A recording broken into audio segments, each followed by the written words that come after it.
Good afternoon. My name is Dominic Register. I'm a Program Director at Salzburg Global Seminar. It is my pleasure to welcome you to the third part of WISE and Salzburg Global's Education Disrupted, Education Reimagined online conference series. We've been proud to partner with WISE throughout this series, and on a personal level, it has been great to work with the WISE team. This is the second part of today's conference. The structure was designed to try and make it possible for different time zones to join and contribute, and this is why it may feel as if certain parts of the world are or underrepresented over the next few hours. The recording from this morning's conference is already up on WISE's Facebook page and their YouTube channel. We started this series back in April, near to the beginning of the COVID-19 pandemic. And since then, we've had the chance to hear from more than 100 speakers and leaders from all around the world. We've also had more than 4,000 participants from 98 countries join the previous parts of this series. And I can already see some familiar names in the chat. So thank you to everyone who is back with us now, and welcome to anyone new to the series and to people who are watching the recording. When we started this series, it was in many ways easier to join this kind of global online event, although we were almost all a lot less familiar with the different conferencing platforms that are available. Schools were closed in the majority of countries, and many of us were locked down and working and isolating from home. This is not the case today, so thank you to everyone who has found or made the time to join live or to watch later. Core mission of Salzburg Global Seminar, where I work, is to challenge current and future leaders to shape a better world. And we're going to hear from some amazing leaders over the course of the next few hours. So please use the chat function on Zoom to engage with them, to challenge or to agree with them, and to share your own insights and knowledge to add to the conversation. The different moderators over the course of the next few hours will try and bring in as many of your questions as possible. Please remember when you are posting in the chat to set your comments for all panelists and all attendees so that everyone can see them. And also feel free to engage with each other. This is very much a community event. So if you know of research or articles or video clips that might be useful in response to other audience members' questions, then please feel free to share them. Education is often characterized as a fairly conservative sector and one which is slow to reform, which is one of the reasons why so many school systems can legitimately be characterized as still recognizably operating on 19th century modalities. I think you can go further back than the 19th century as well. I saw an amazing image on Twitter last week of a painting of a lecture at an Italian university from the 14th century that looked very similar to how many lectures around the world are still delivered. Since the start of the COVID-19 pandemic, in amongst all of the trauma and disruption, there have been some superbly creative and innovative responses from education institutions and systems from around the world as to how and where education can take place. In the keynote earlier today, John Hattie described these as educator-led innovations, teachers wanting to focus on maximizing impact for their students, irrespective of the place where that learning would take place. This is in many ways a time of remarkable creativity in the education sector, and one that challenges that characterization of education as being too conservative.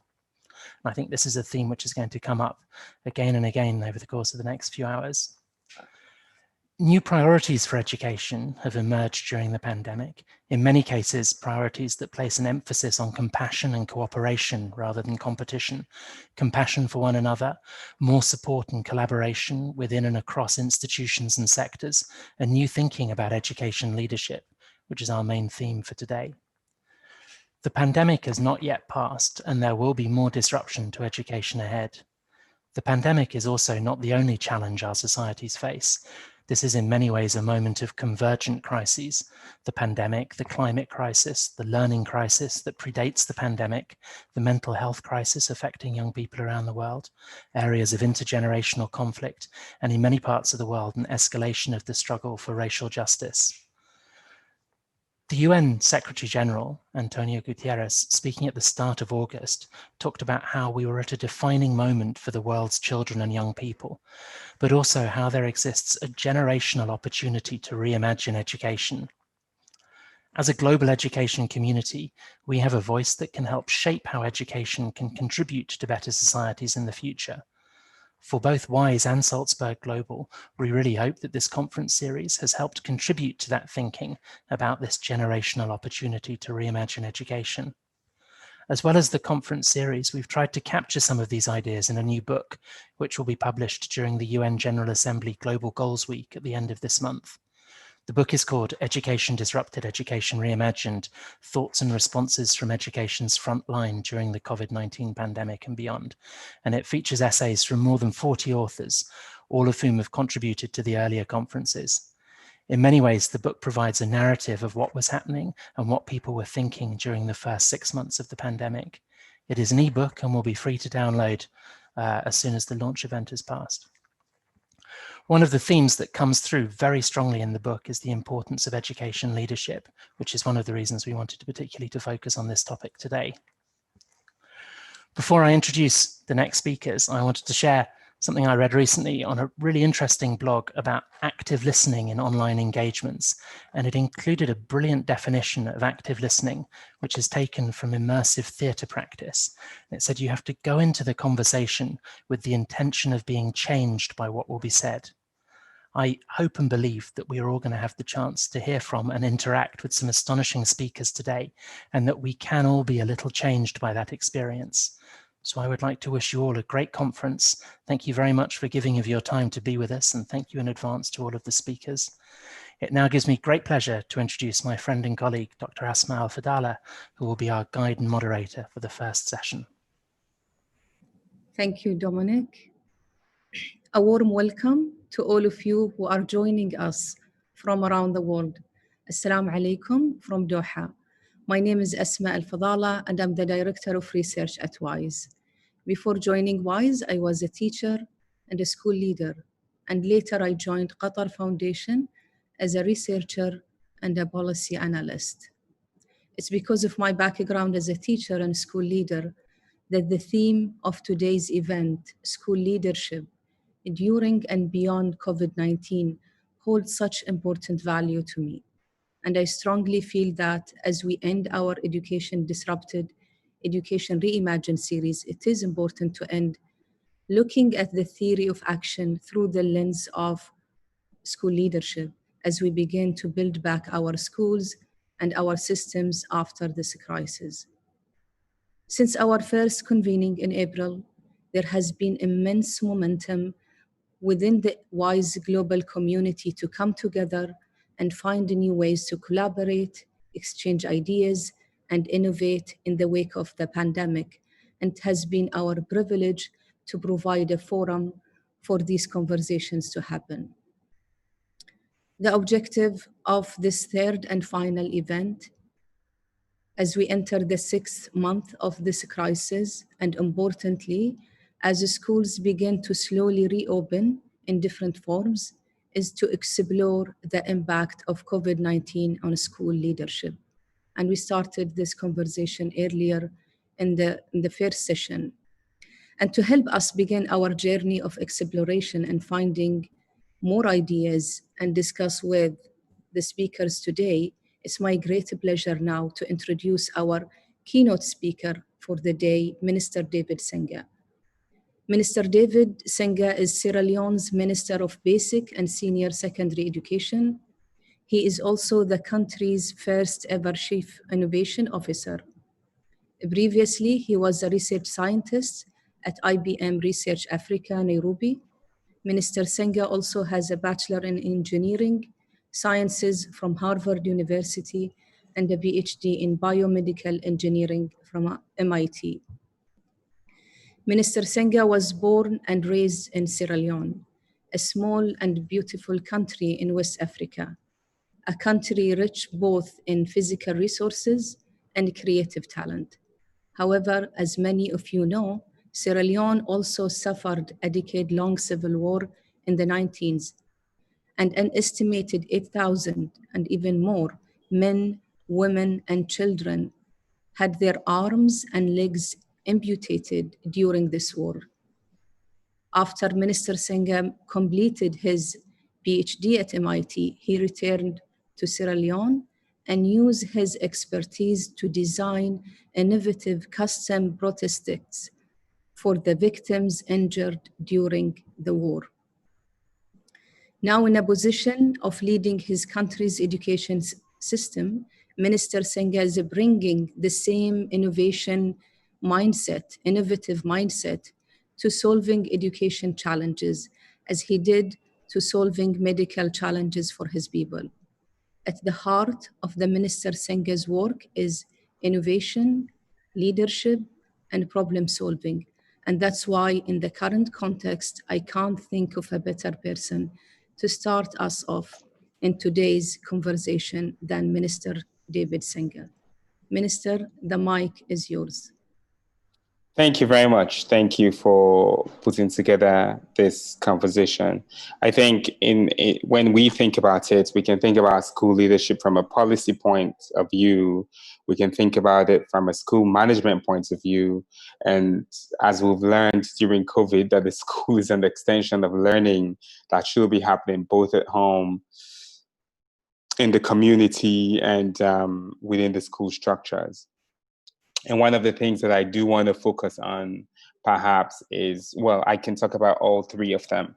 And as policymakers, some of the things that we did before COVID was we anticipated COVID. We knew what was the issue when we had Ebola, when schools were closed in Ebola, and we prepared. We planned, and we really focused on figuring out what data we need to get right. We understood that pregnant girls, many girls, about 14,000 of them got pregnant, and many girls did not come back to school. And we understood that the poorest and most remote are the ones who are often left out. And what we did was then we sent out all our deputy directors of education in the districts, our district directors, to get data to figure out who the pupils are so that we can try to reach them, have them do their continuous assessment, and then send everybody home. And when we partially reopened schools, we went around as well and engaged people in communities. And my team was focused on figuring out full data disaggregated across demographic, across gender, and across different other variables. Now, what is interesting and important is within all of this, we had reversed the ban on pregnant girls that was there for about 10 years. The previous government had a ban that girls who were pregnant couldn't come back to school. So we reversed that, and we saw that hundreds of girls came back when we partially reopened schools. And they were able to benefit from access to education, which they didn't have, which wasn't a possibility before, and if that was still in place. And we changed that, and we launched what we call a radical inclusion policy. And this essentially was a policy that said, we will stop at nothing. We'll do everything to ensure that everyone, and in particularly girls in the most remote areas, people who are learning and cognitive differences, people who had economic differences, we will ensure that we will change the regulation, we'll remove roadblocks, we'll build things that will allow for them to come. And it means we might as well go to the community to engage them. If we need to have everybody have food when schools were partially reopened for primary 6, then we did that as well. We did a whole lot of things as part of our radical inclusion, and something we're also working on is comprehensive safety, which is how do we ensure that the physical, psychosocial well-being of our kids are protected. And now there's a psychosocial training of trainers that we already did. And we're going to train 2 teachers in all schools as well to be able to provide this. And it's important because if we can't achieve increased learning outcomes, and we can't achieve equity if we don't do the hard work, if we don't lay the policy groundwork. And in all of this, ultimately, it's the teachers who need to be at the forefront of it, and the school leaders. During partial school reopening, we tested a pilot, the education management system for monitoring teachers, for really a digitized solution where we can track teachers who show up, whether they're on payroll or not payroll.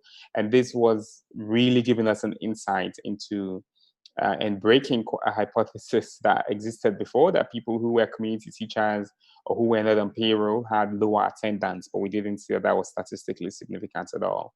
We begin to then monitor and use this information to feed that back into the school management and feed that back into the Teaching Service Commission so that we can provide solutions that work. And this is one instance where we linked the technology and 21st century tools with management, real-time monitoring, real-time feedback, so the district directors will know and see what's going on and engage the schools directly before the year ends. And when ultimately we only monitor this when our children fail. But how do we give feedback to people in real time now?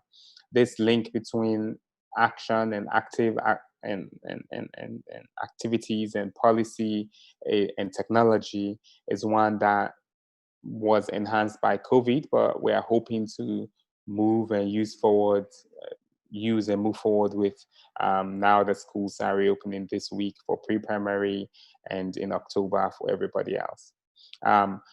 The core of this really has been something for us that can only happen with collaboration.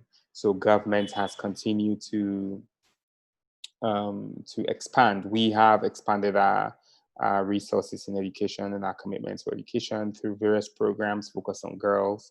We are working with private sector. We just had a 1 year education innovation challenge work that we launched last year, which is an innovation in government incubator, where we see test and scale various programs across 170 schools, and we will soon see the impact of this. So it's been quite fascinating working with different stakeholders locally and globally. We've also worked with people like the EdTech Hub and the EPG, Education Partnership Group, to work on specific policies and specific frameworks, not just in resources, but also in policy and capacity. So I think I would like to end here, but for me, really, it's that we can see the link between technology and policy coming together to address the needs for the most marginalized and the most excluded. Thank you.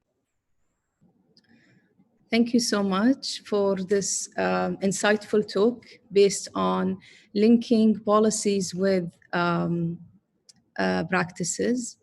Bassem, do we have time for question and answers? Or Dominic, a question for my colleagues? Just to summarize what Minister David Senga shared with us today, and also reflecting on session 1,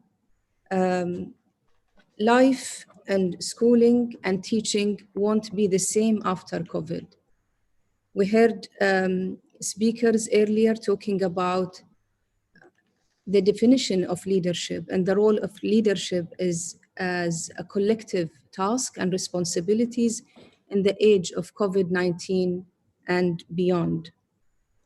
And to move from emergency situation to regular situation, we need infrastructure and resources. And Minister Senga explained that in Sierra Leone context. We also heard earlier from Stanella from the Teaching Commission in Sierra Leone, sharing practical ideas on how to connect with parents in communication about supporting them, either private schools or public schools.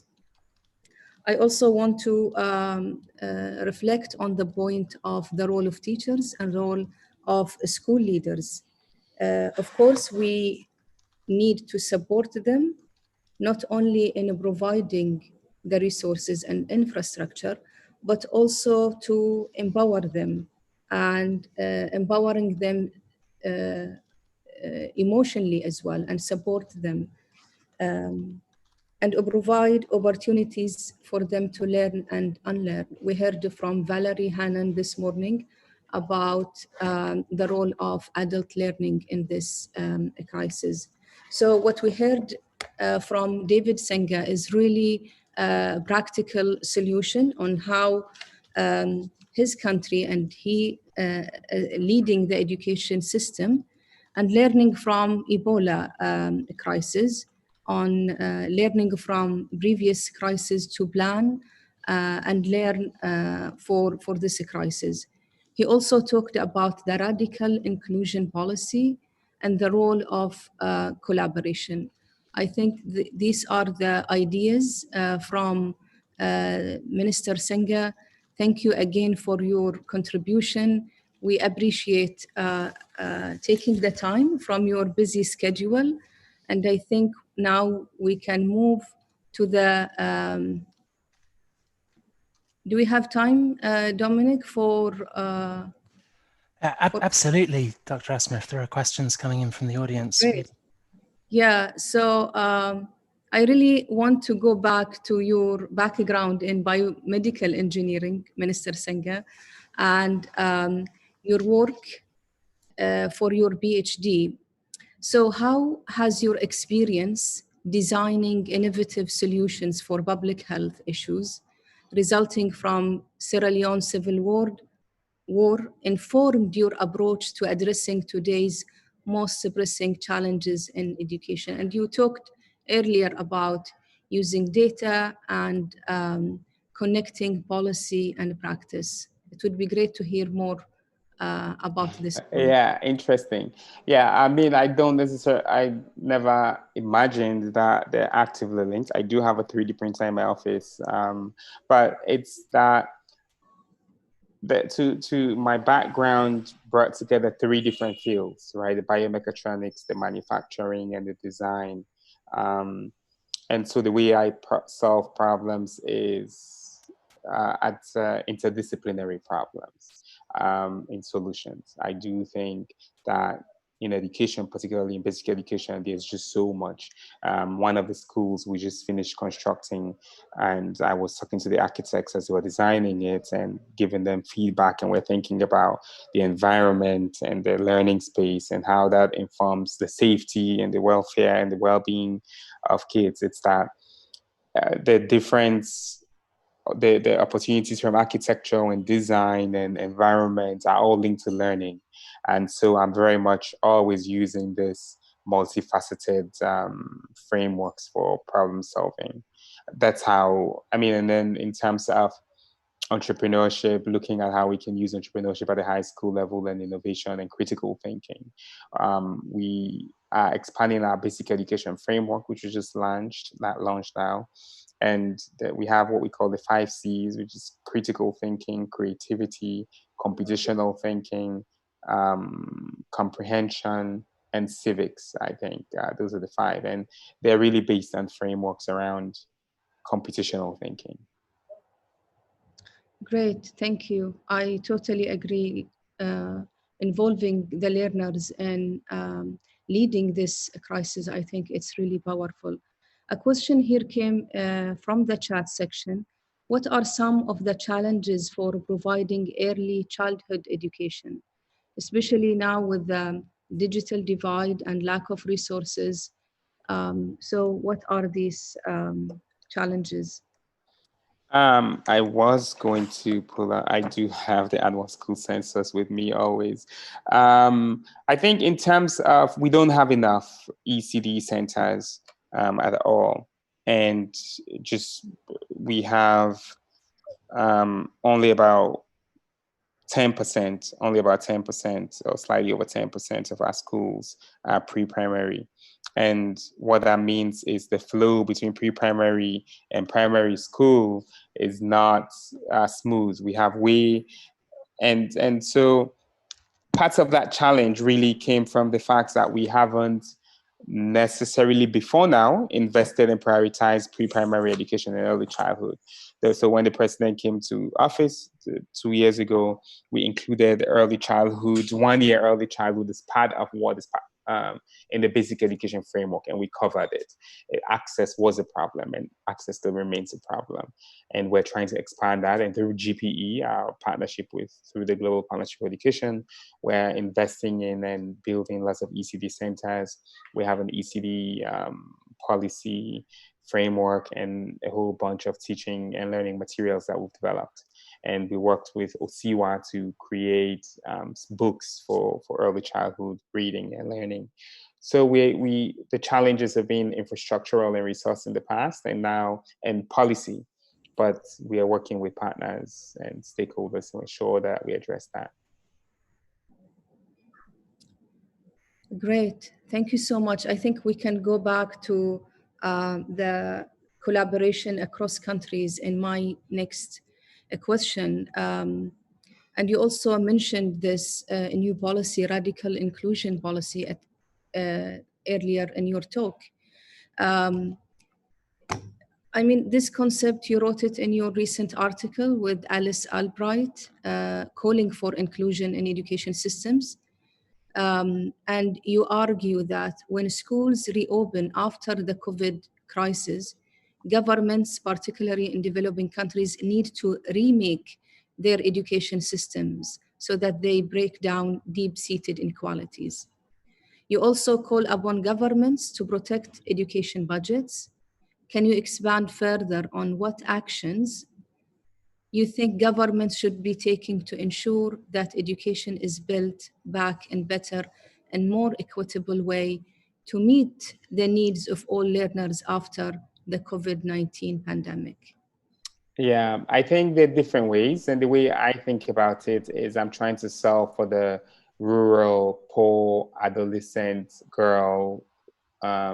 Because if you look at the demographic data, those are the most excluded. If I'm building a solution that works for her, then that solution will work for everybody, or will work for a lot more people. And that there's equity in quality, equity in access to quality. And that's important.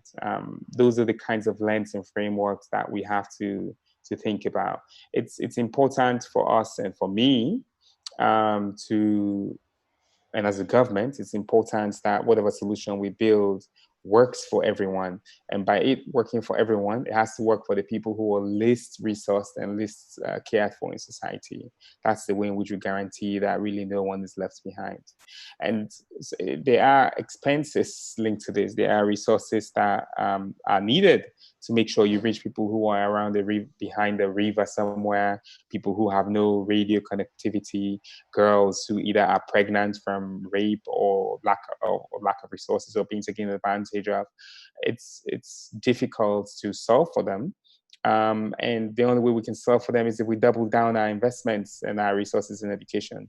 And Sierra Leone has not retracted and in fact, we've spent more money in education. And this is because the president believes that this is our path for national development, and we believe it. And there are different ways you can do that. It's also about how you find local and public partnerships. One of the companies that we worked with is building a girls' government school in the district that doesn't have one. And we're working with another company to build ECD centers across the country. And another one is supporting building a science and tech museum. And all of this is happening now, right? So it's about figuring out what is important, and what is important is access to quality learning for everyone. Totally agree. Access to quality learning is really important. I have two more questions. The photo, number one, the photo with your 10-month-old daughter tied to your back during a Zoom meeting went viral on social media. What is your message to school leaders and teachers in balancing work and life commitment? Well, I think really for all of us, for parents, the school is important, but COVID has told us that learning can take place outside the school, and we all have roles. And in fact, the kids are learning most in community and at home. And it's the little things that they see, the little things that they hear, the little things that we help them to do, the questions that we ask them that matter. And we can't ask them those questions if we don't spend as much time with them where we can. There's some people who have jobs that do not allow them to spend time with their kids all the time. When you do, you should increase and optimize for it. And figure out ways in which you can ask questions and monitor their learning and growth when you can, once we create the time. So really the message is that it takes a village to raise a child. It takes a village to educate a child. It takes all of us. It takes all but starting at the home, starting at the parent level. Definitely. And as a mother and having full-time job, I totally agree. And again, we discussed this point earlier in the morning session about the role of leaders and who are the leaders in this crisis.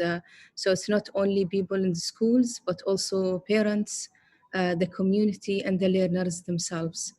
My last question, what is your top recommendation for policymakers, either in developing countries or developed countries, learning from your experience and your inspirational story?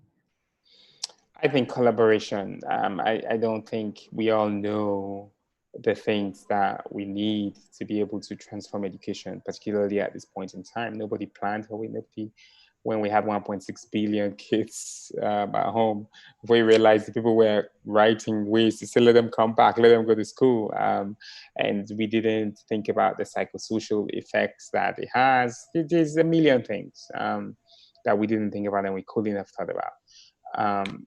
And so we need collaboration in how we think, in how we problem solve. It doesn't make sense for somebody to have done something in Myanmar or Cote d'Ivoire that I shouldn't be able to use in Sierra Leone. It doesn't make sense for, look, the best ECD center is the best ECD center in an area. So why can't we share those drawings? Why can't we see how we can optimize those? The best policy on radical inclusion is the best policy on radical inclusion. It might be tweaks here and there to work in different contexts. Why don't we all collaborate and share that?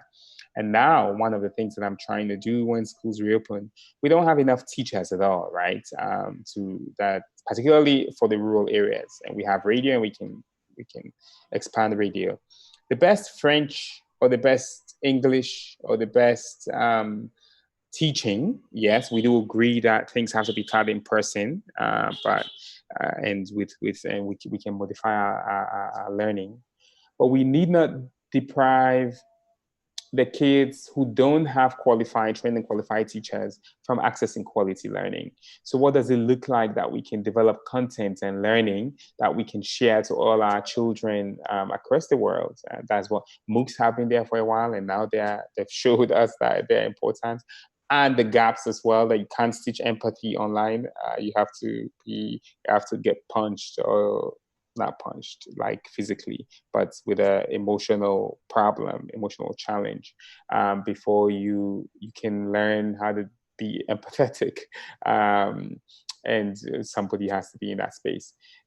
It's easier, and you get more opportunities to practice that in person. So there are things that are important that you still need the in-person for many things. But we can begin to think about ways in which we can collaborate in ensuring that the best content, the best design is somewhere. And if the best radio content, everybody's doing radio content for something exists, how do we share it and make sure it's available for children everywhere?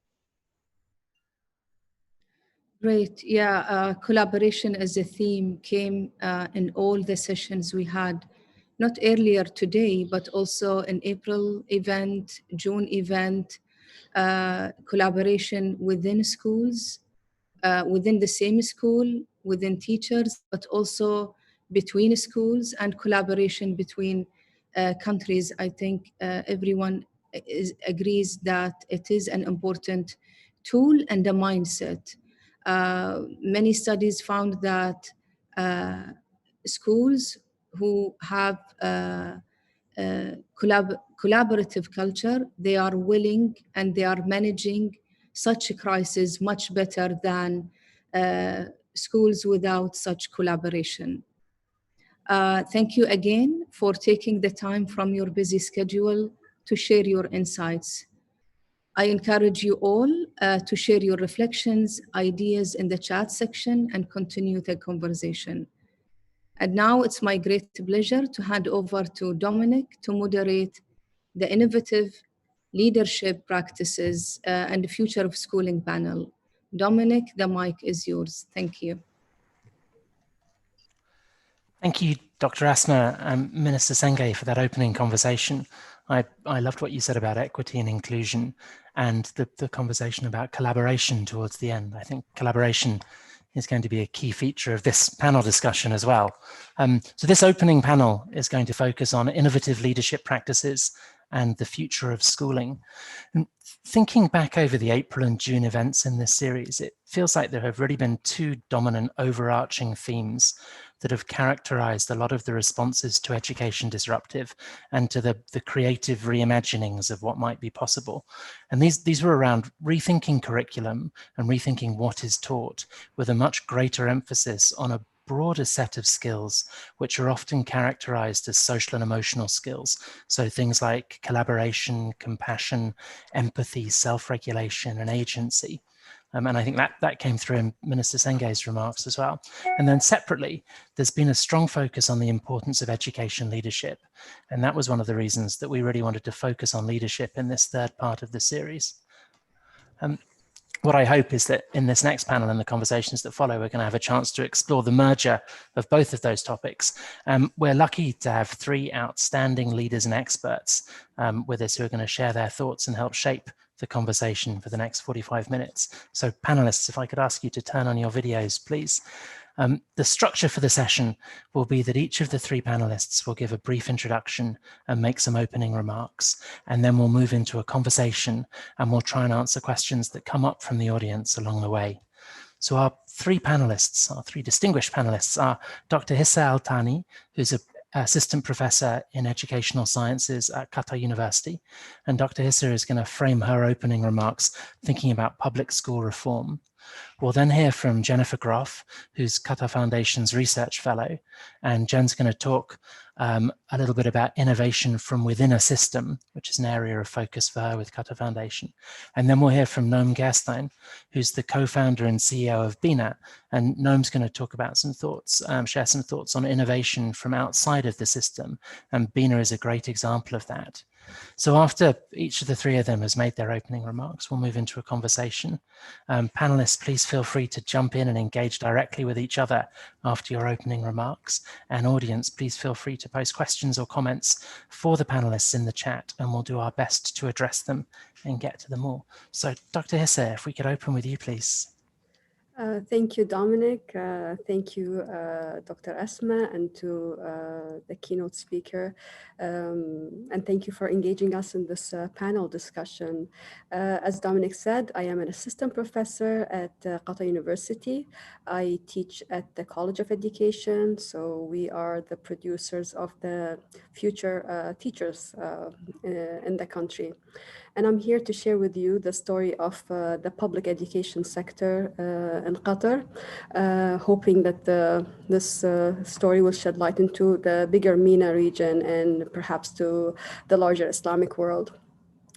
As everyone know, with crisis comes opportunities, and with the crisis comes its blessing. It's well stated in the Quran, the Holy Quran, that "Inna ma'al usri yusra," with hardship comes ease, and this is the opportunity for us to rediscover how we can heal the system and send so much healing to particularly to the education sector.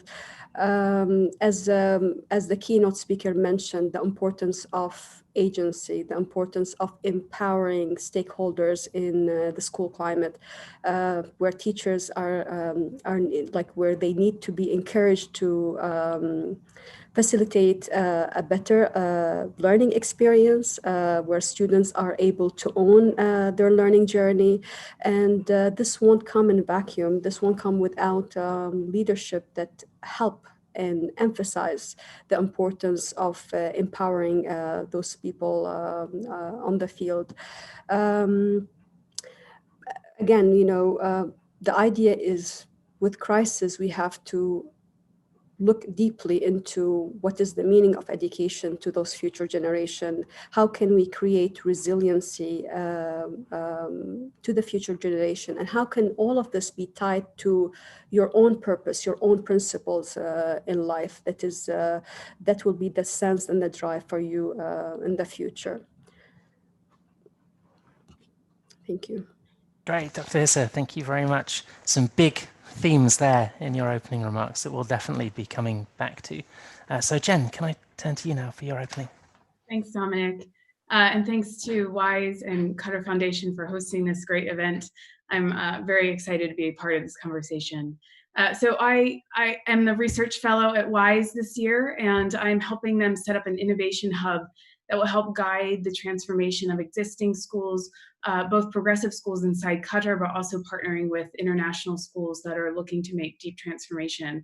And this has been a long-standing conversation in the field of education, actually. And COVID, this pandemic that we've all faced this year, has created an unprecedented platform for deep transformation at the same time. And so I personally started my career as a teacher.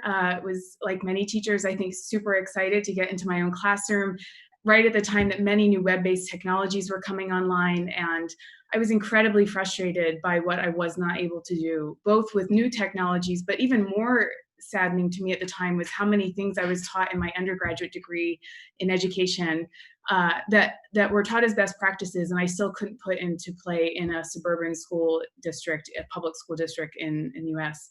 And so I spent most of my career looking at how to make deep transformation in learning environments. And certainly a lot of power comes from when you can design an environment from the ground up, and we have a lot of evidence of what the power of that can look like.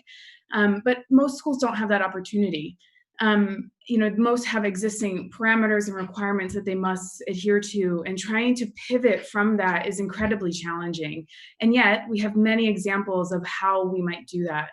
I think what's really interesting about this period of history is that we've watched an evolution for the last 15 years, looking at how we need to be thinking about preparing kids with digital technology skills and this new world that they're embracing, and then in social emotional learning, global literacy, and these broader competencies that matter so critically in our world today, like innovation skills, critical thinking, problem solving, collaborative problem solving, and being able to dig deep into the real world problems our learners are going to inherit when they graduate and go off to be adults in the world today. And these are cumulative changes that we're asking schools to make. And in fact, when you combine them together, it's a vastly different model of education. And I think the real opportunity of today is looking at how, everyone in this year, whether they chose to or not, every school has been forced to innovate deeply. And to me, it's the real silver lining of this year. As an innovator, I am excited by opportunities like that. I certainly recognize the hardship and challenges they create, but we've held on to so many structures of learning environments for too long that maybe need to be let go of. And so I think of us all we've all been tossed into the sea to swim now, and we can either scramble back to the docks and the land that we knew, or we can embrace this opportunity and look at the new island that's in front of us to swim to. And so I'll just close by saying that's what we're doing this year at building our innovation hub, is supporting schools that want to do this deep transformation and looking at everything on the table again, and providing them with innovation structures so that they can iterate and innovate their way to the type of model that they ultimately want to get to. Thank you. Brilliant, thank you very much. And we're definitely going to come back to the Innovation Hub, because I'm sure for Noam and Dr. Hissa and me, we'll have more questions about that. But before then, Noam, over to you for some opening remarks, please. Hi, first of all, I'm really humbled. Thank you, Dominic, thank you, WISE, thank you, Qatar Foundation, and thank you so much, Jen and Dr. Hissa. I think just referring even to what Dr. Hissa said, that crisis is a turning point and it's an amazing opportunity. And I think it's not just an opportunity, we are pushed to reevaluate our life choices, and our life choices have to necessarily do with our educational choices. And we can rethink about what is it that we are actually, what are our goals as an educational as educational thinkers, as educational institutions. What do we educate towards, and what are our tools? What are the tools that are available to us right now that would help us achieve those goals in the most humane, collaborative, and interdependent way? How do we create a society that is accepting and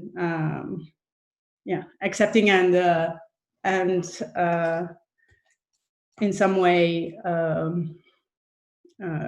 ethical, accepting and ethical in a broad sense of the way. I think for us, at least, I think there are kind of three main things that we think are relatively new and super exciting, which is our ability to create very adaptive curriculum with short feedback loops, the ability to find high quality teaching and perhaps start curating small and carefully matched learning groups, and continuous and deliberate social-emotional support. And I think usually achieving that level of education at scale is very difficult, perhaps prohibitively expensive. And I think we live in a time where we could probably do that if we collaborate. And when I say collaborate, I think we need to kind of think about how we reflect, how can we reflect the society we live in into our educational systems. So if we look at the work life today, where in many cases, not in all cases, but in many cases, work today is a set of activities and not a place.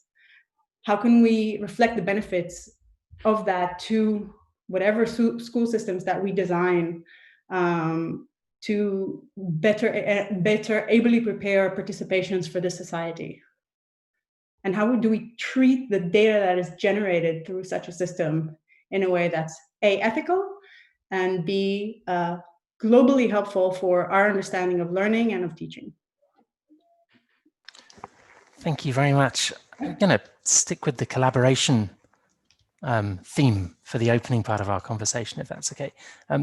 Dr. Asma, in her conversation with Minister Senge, referenced a research study that RAND did in the US, where they surveyed, I forget, many thousands of schools about their responses in the first phase of the pandemic. And one of the things that they found was that schools which had a high culture of collaboration pre-pandemic had generally been better able to support students and teachers during the phase of school shutdowns. And so I would love to open with a question, get your thoughts on how do you create that culture of collaboration, and what are the kinds of incentives that institutions and systems need to put in place to drive that kind of behavior? Because we're seeing again and again how important it is for education attainment and education outcomes, particularly during periods of great disruption. But how can we help more schools get that kind of culture? Dr. Hissa, would you like to? Definitely. Thank you. Again, I will be shedding the light on the story of the Qatari public school system, and it will ring a bell to other people and other countries. At the leadership, educators at the leadership level in the country of Qatar really exerted a high degree of agency. They took immediate action to reconnect the teachers to the learners at the public school system. Instruction resumed relatively quickly, relatively to the other, part of the regions. Why? Because the platforms, the technologies were there. Everything that that we needed to connect people together was available for us. However, the story was different in the field, or more challenging in the field. And here again, the emphasis of collaboration, of school climate matters a lot. So we have, different level of teachers and different school of thoughts. So traditional teachers who were limited to begin with in using their technology, COVID exacerbated their sense of agency and exacerbated the way that they have to deliver. Even the progressive teachers, who were experimenting with different ideas, found it challenging to communicate with their students. Particularly at Qatar University, we were prior to COVID, experimenting with different methodologies and ways to improve our teaching and learning experience. And one of them is an approach that we are doing, myself and other colleagues, the problem-based learning. But with such an approach, that is highly interactive and highly on the field, I was disabled to move on forward with this message. I teach girls at Qatar University. So our a public school system is sex segregated. The girls at the universities were discouraged from opening cameras. And here I am, like, can you please open your camera, like, for us to foster better communication. It was hard. It was really, really hard, at the beginning phase of COVID. Assessment was another issue. How can we accurately assess what the students are learning? How can we prevent gamification of the system? So rather than looking at assessment in a holistic way, innovative way that encourage reflection and collaboration and skills, that necessary skills, the language at the beginning of it was like a bit punitive. We ended up like lowering the standard of assessment. The students had a good free ride this year. Many of them have increased their grades because of that. And then you asked about what can we do to create more agency? Again, create more agency for teachers to own their teaching and learning experience. We have to build, education is beyond numbers, it's beyond grade. It's about us connecting, us trusting one another, teachers to be allowed to know who are their learners and situate their curriculum according to their learners in order to foster that culture of imagination, creativity, and innovation. Students need to own their learning experience. They need to be promoted to think critically. We know of this, the myth of this generation is technologically savvy. They know it all when it comes to social media, videos making, and gamification, etc. However, what COVID shed the light on the holes is that those students are not technologically equipped academically to strengthen their academic abilities. So research is an issue. And mostly in the Arab world, like, critical thinking, investing in your research and academic skills, using technology platform to improve your learning outcomes is highly, highly challenging. But again, we don't want to be punitive here. Like, with my students, I ask them constantly, please search, please find,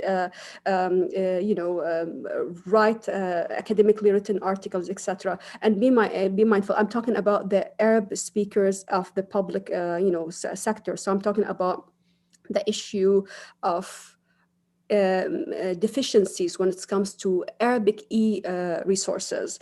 Our Arabic libraries do not have a brain drain, basically. Most of our talented Arab speakers and writers, researchers are writing in English, writing in different languages. That leaves us poor when it comes to finding e-resources. The quality of the research itself is not following empirical, rigorous methodology. It's more traditional. It's more like anecdotal, we would say. Referencing is another issue, like, so here where, policies need to shed light on where when we claim that we want to be technologically rich or digitalizing the future, we have to look into the bigger holes in the system. You're giving us ideas for the next 5 conferences in the series. There's so much that we could focus on there. I mean, if we could kind of bring in Jen and Noam and sort of stick with this idea of collaboration, but also agency. I think what you were saying about agency is really important. And Jen, in your opening remarks, you talked about some of the frustration you experienced as a teacher because you couldn't introduce things that you wanted to. And was that because of the sort of absence of agency in that particular school culture? Part of it. I got one of the teaching positions I had was teaching middle school gifted, which is probably the most flexible teaching position you might get in a public school. And I still felt really constrained. I honestly think much of it comes to old structures that we've held onto in education systems. And I think, we need to question the value of them, and not only the value that they bring, but is what they block. does their value, is it worth what we lose out because we insist on hanging on to that? And it's simple things like, insisting that we have to hold to the discipline so much. And so many of the schools that I work with, we look at how might you reposition curriculum so that the disciplines are simply the vehicle by which you're building these broader competencies. And that's a real shift for most schools to make. But I also want to come back to your comments about collaboration in school and the topic of this panel. Like so many things, it is school leadership that sets the tone for all of this. And certainly the schools that we work with in helping them do this deep transformation process simply would not be possible if the school leadership was not on board with that conversation and that work, which seems obvious. But, even in one of the schools, just to give an example, I was working with this morning, they're incredible and they value deeply promoting or building a school around these competencies around mastery-based learning. And I said to them today, how willing are you to put this design challenge in your kids' hands?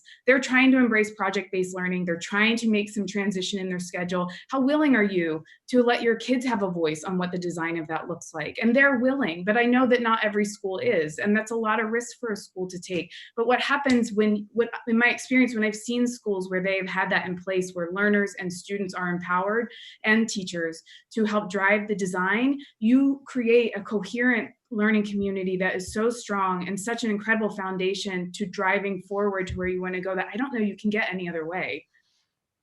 There's really interesting data, isn't there, on the relationship between student agency and academic attainment. I think there was a big study done in South Australia that offers a really compelling evidence base for that. Noam, you were going to come in. I'm sorry, I spoke across you. No, I don't know.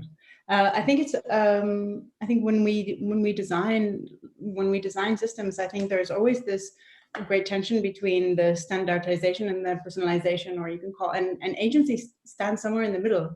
And I'm actually really curious to hear you two talk about how you approach this. I know that we try and use quite a bit of data to kind of carefully walk a golden line between the two, where we don't give up. We don't give up the personalization, which we find is important, but we've seen and still see in various different educational systems how this could go quite astray, but is necessary. And on the other hand, like when you look at these extreme standardized kind of where the why is completely missing from the education, but still, like there are, especially for the younger ages, which is what we deal with, like there are some things that they really should know and should be able to do by a certain developmental phase. And I'm really curious to hear from you both, like what is it that you seek, and what is, because the more we give up standardization completely, the easier it is to walk around the lines of agency, right? But then we have a harder time measuring. We have a harder time offering kind of real accountability for whatever they deliver. I mean, we're really we're designing it now. We're struggling. It's a big kind of gray area, I find. I think I'm really curious to hear your thoughts. It's a great point and a good question.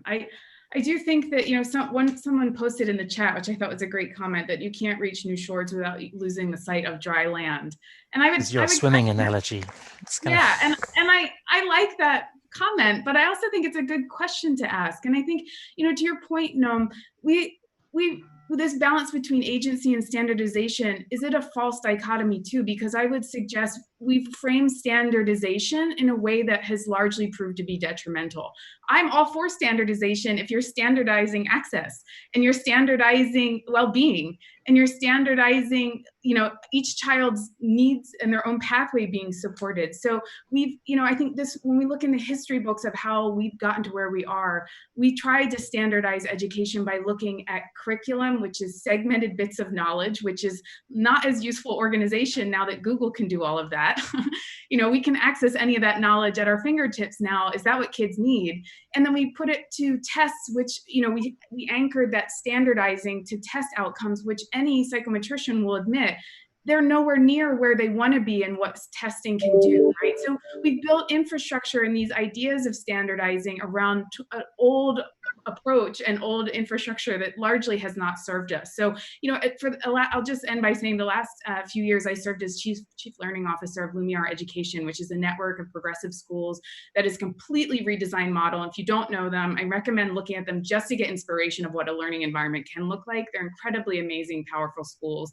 And in those schools, agency is absolutely put to the front and center. And a lot of our work was engineering the infrastructure to allow those schools to scale. So we were building assessments around well-being. What does it mean to know this is a quality learning environment because well-being is prioritized and it is achieved? And I think even in the schools that we're supporting in the Innovation Hub, that is our main job. Change management work is hard work, and that's a part of it. But a lot of this is we need to engineer the infrastructure for this type of new education to be able to thrive and scale. And that is the rub and the tension and where I think many learning environments are today. Yeah, I cannot agree more with Jen. And yes, no, it's a call for all of us to really collaborate and to think how we can strike that balance. It's especially in this time of really wanting to heal the world from all of this, you know, anxieties, depressions the kids are going through prior to COVID. You know, what are the outcomes like that we are producing in such highly toxic, competitive environment, trying to ace everything in order for you to reach a top-notch school, and then what? And then you see lots of devastation. You see stories of mental sickness, mental illness. And I think we are deeper than that as humans. We have higher and deeper calling and deeper attributes and reflections that we can tap into deeply in order for us to produce that better world. Yes, how can we measure this? I'm sure, like, you know, well, we know that there are many KPIs when it comes to the softer side traits, measuring the social emotional learning, measuring character education, character values. But yes, it's more room for us to collaborate and more room for us to strike that balance between rigid statistic number and the very, very abstract notions of humans' potentials. I think it's interesting, and I'd like to again maybe hear your thoughts. But in terms of, you know, going back to your question, Dominic, on how to create collaboration within education, and I think we can look at it in various through various lenses. And I think leadership should act as a mirror to the kind of education we would like to offer to children eventually, or adults. But I think we can look at, like, how do we create touch points that are in our processes, both for the students and the teachers and the families and the leaders and maybe even the curricular providers or the educational technology providers. How do we make a situation where, I think, like, a gorgeous piece of design is, you know, one of the wonderful reasons to go to a library is to find what you don't seek. It's just like one of the wonderful reasons to go to a playground, right? You bump into, there's the joys of randomness, which are kind of lost in this, lost in the world of accuracy. How do we reoffer this to in the design of our systems, and how do we create interdependency with strangers, with strange books, with strange concepts? I think that's, like, because this hyper-focused society that you can see from the research world, which we can talk about, like what it has done to language as well, and everything that's not English, and this hyper-focused ideas of education, like Jen mentioned, like we worked on, like hyper-focused curricula, right? And these, how do we create together as an educational society? How do we create these kind of interconnected touch points that have, like, the joys of random? It's the serendipity, isn't it? It's like, yeah. Dr. Hisse, I mean, you work primarily with, and correct me if I'm wrong, with trainee teachers who are going to go into the public school system. And do you feel within that structure that you're able to give them that sense of empowerment and agency, that they can go and innovate and be radical in the schools that they'll be going into? Well, we are certainly trying our best as a Qatar University, and really chapeau to all of the people who were able to take all kind of risks, to move forward. There were some missed opportunities that maybe it's time for me to talk about. So I teach the student teachers. Those are the teachers actually of this year. At the beginning, before COVID, we were fully immersed in the field. You see new blood, new energy, new innovators going to trying their best to apply what they've been learning at the school, at our university, on the field. However, COVID came and they were totally disengaged. I mean, by bullets, not because they wanted to. So here, where we have to really rethink how can we, all of those catalysts of change, how can we highlight those catalysts of change, and for us humans to not, my fear is that after COVID, when things are getting comfortable, what humans can do is retrieve back to comfortable places, right? Secured places. COVID for me provided this beautiful nostalgia to a history that we dealt with at the beginning of the century in Qatar. That is the education reform in Qatar. That really shook the ground, we had a very centralized system in education before the education reform at the beginning 2001, 2002, that called for decentralization, innovation, autonomy. Schools have to provide uniqueness to the labor market, produce those resilient students, to move forward in the society. So I think it's time for us to go back and look at those values and to reflect where we did not bear fruit, and where we can bring back some of these values into addressing post-COVID world or post-COVID education world. You talked about risk. That's come up from a couple of you. I'd love to hear sort of thoughts around how we can create environments where it is safe for teachers to take risks. So I think that is one of the reasons why education is legitimately characterized as a conservative sector in some cases, because people are quite risk averse, because the stakes, if you get it wrong, are very, very high, because it's children's futures. And Jen, with the work that you're doing with the Innovation Hub, that is, presumably there is a high degree of risk involved in that, or it wouldn't be innovating. Yeah, although I will say the main reason or argument, or one of them at least, that we are putting this work together is that we are offering the mitigation of some of that risk. So for a school to be chartering these waters and on their own is really, it's more than enough. It's difficult, it's unknown, and as we already said, the destination isn't even entirely clear yet, because we are trying to build the plane while we're flying it. Sorry for all these analogies I'm pulling in here. but a lot of the work that we do is around structured innovation. So we don't come into a school and say, hey, do you want to change your entire model? And we'll just sort of dabble with you and see where you go.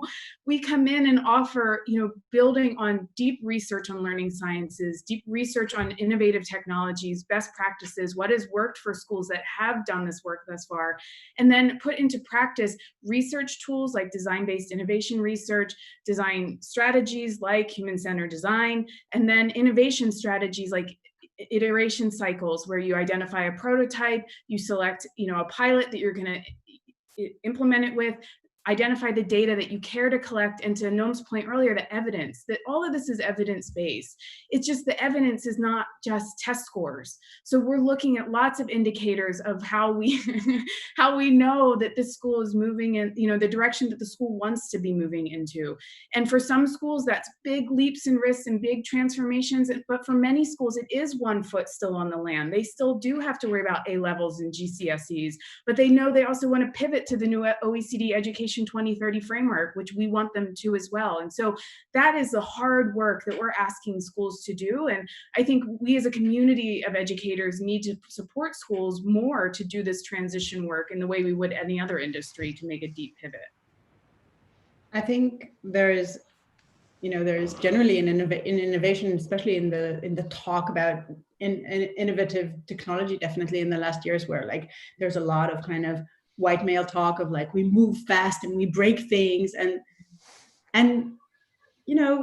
education sector, for the best of reasons, doesn't.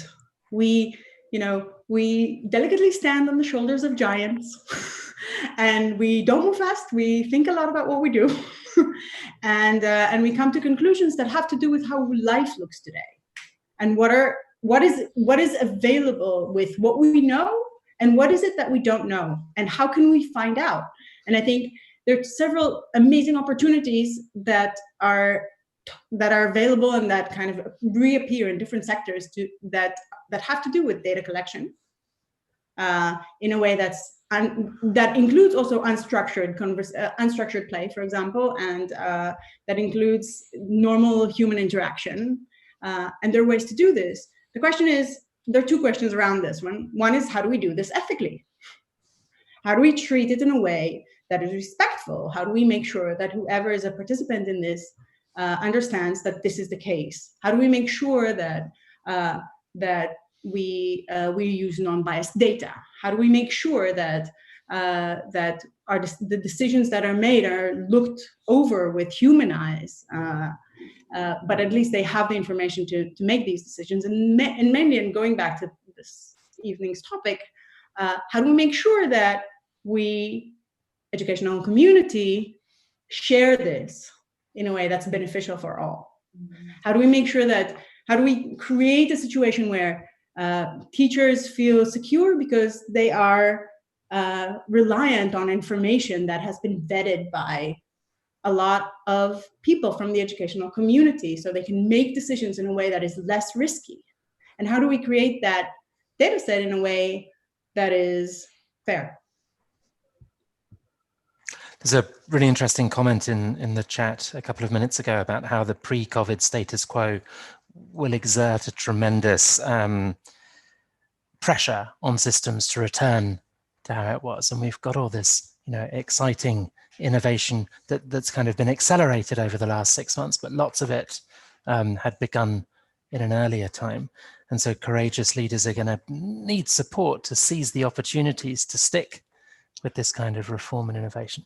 I would love to hear, sorry, Jen, you were coming in. I just wanted to add one comment that, just to reflect on the field and totally understanding why it is such a risk-averse field, and the barriers to change are immense. But I will say, some of that risk aversion has led us to a point where many schools were totally unprepared for this moment. They were totally unable to innovate and take risk. And so we need to also be mindful of balancing our mindset toward taking risk. And I will say also, one of the biggest barriers to change in schools is parents and the parent mindset and the parent fear. And I don't think this pandemic gave parents the deepest understanding yet about where we may need to go as education systems. But what it did give, that I've heard over and over again on many talk shows and all sorts of places, is people saying, I have a much deeper appreciation and respect for what teachers need to be doing. And so I think, again, now is our time to continue that risk and innovation, because we have more leverage over some of the biggest barriers than we've ever seen.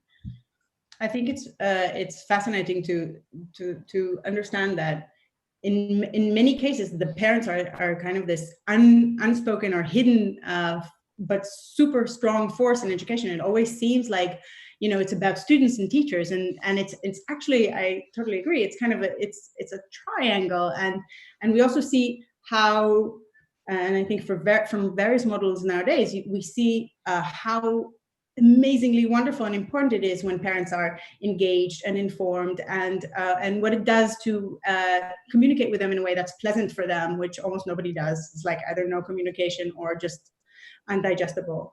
And I think it's in some way like it is a moment where every parent in the world had a very close look at the state of education and the state of schooling. And I think I've heard a huge variety of what they found and how they felt about it, and also like how they started interacting with their children, and how do they reassess their relationship with them. I've heard a lot of parents say, I don't want them to go back to school. I love this. I miss them. Or like, I don't want to miss their childhood, right? You were doing a lot of this with Bina pre-pandemic, weren't you? Because part of your, I mean, maybe I could ask you just to say a little bit about what Bina does, because I think it is, you know, you were ahead of the curve in many, many ways, because a lot of what you're talking, what all three of you are talking about. Yes, I told you we need to prepare.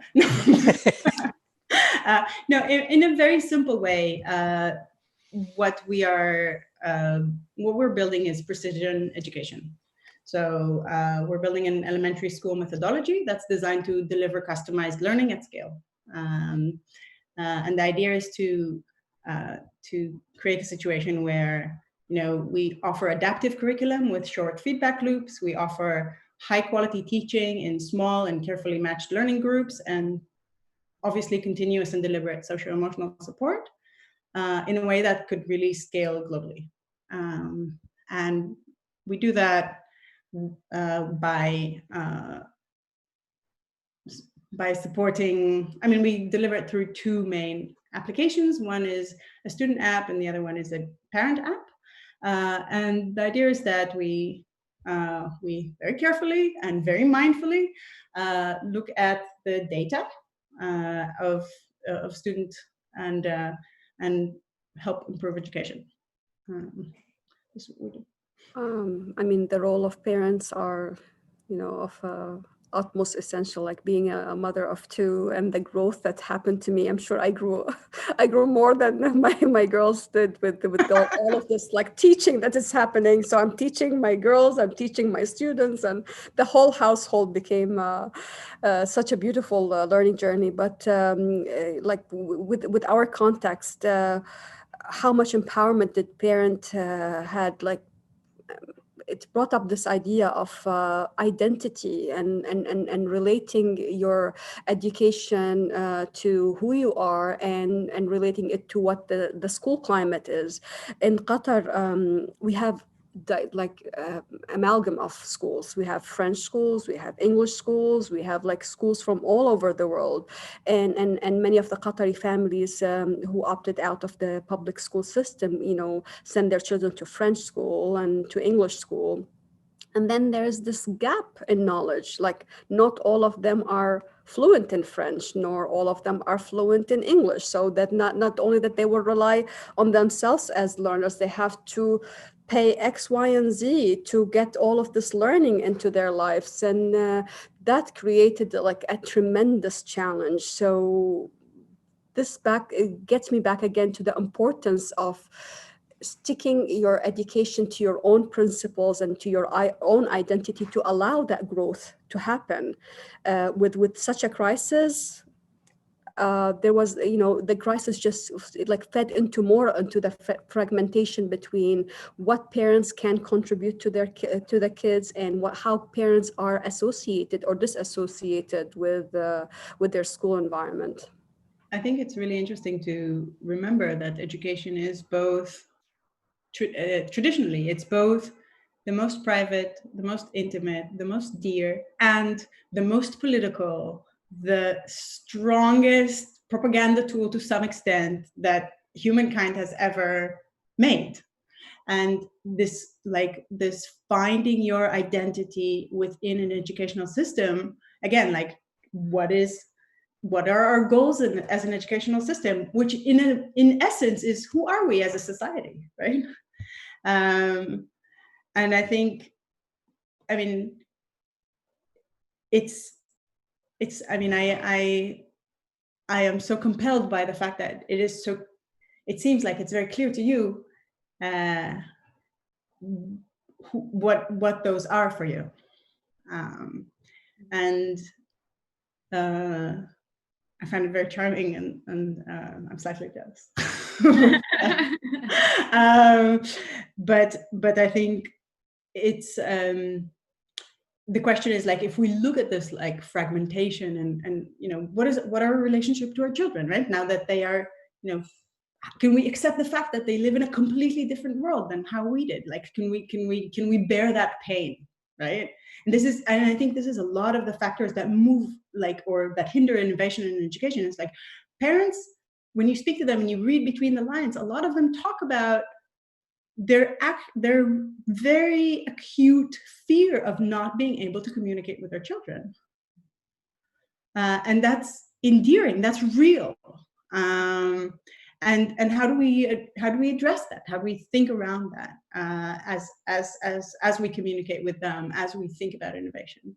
Like this idea that like nothing about their world is similar to how I grew up. I mean, in my case, for sure, nothing about my children's world is anyway similar to how I grew up.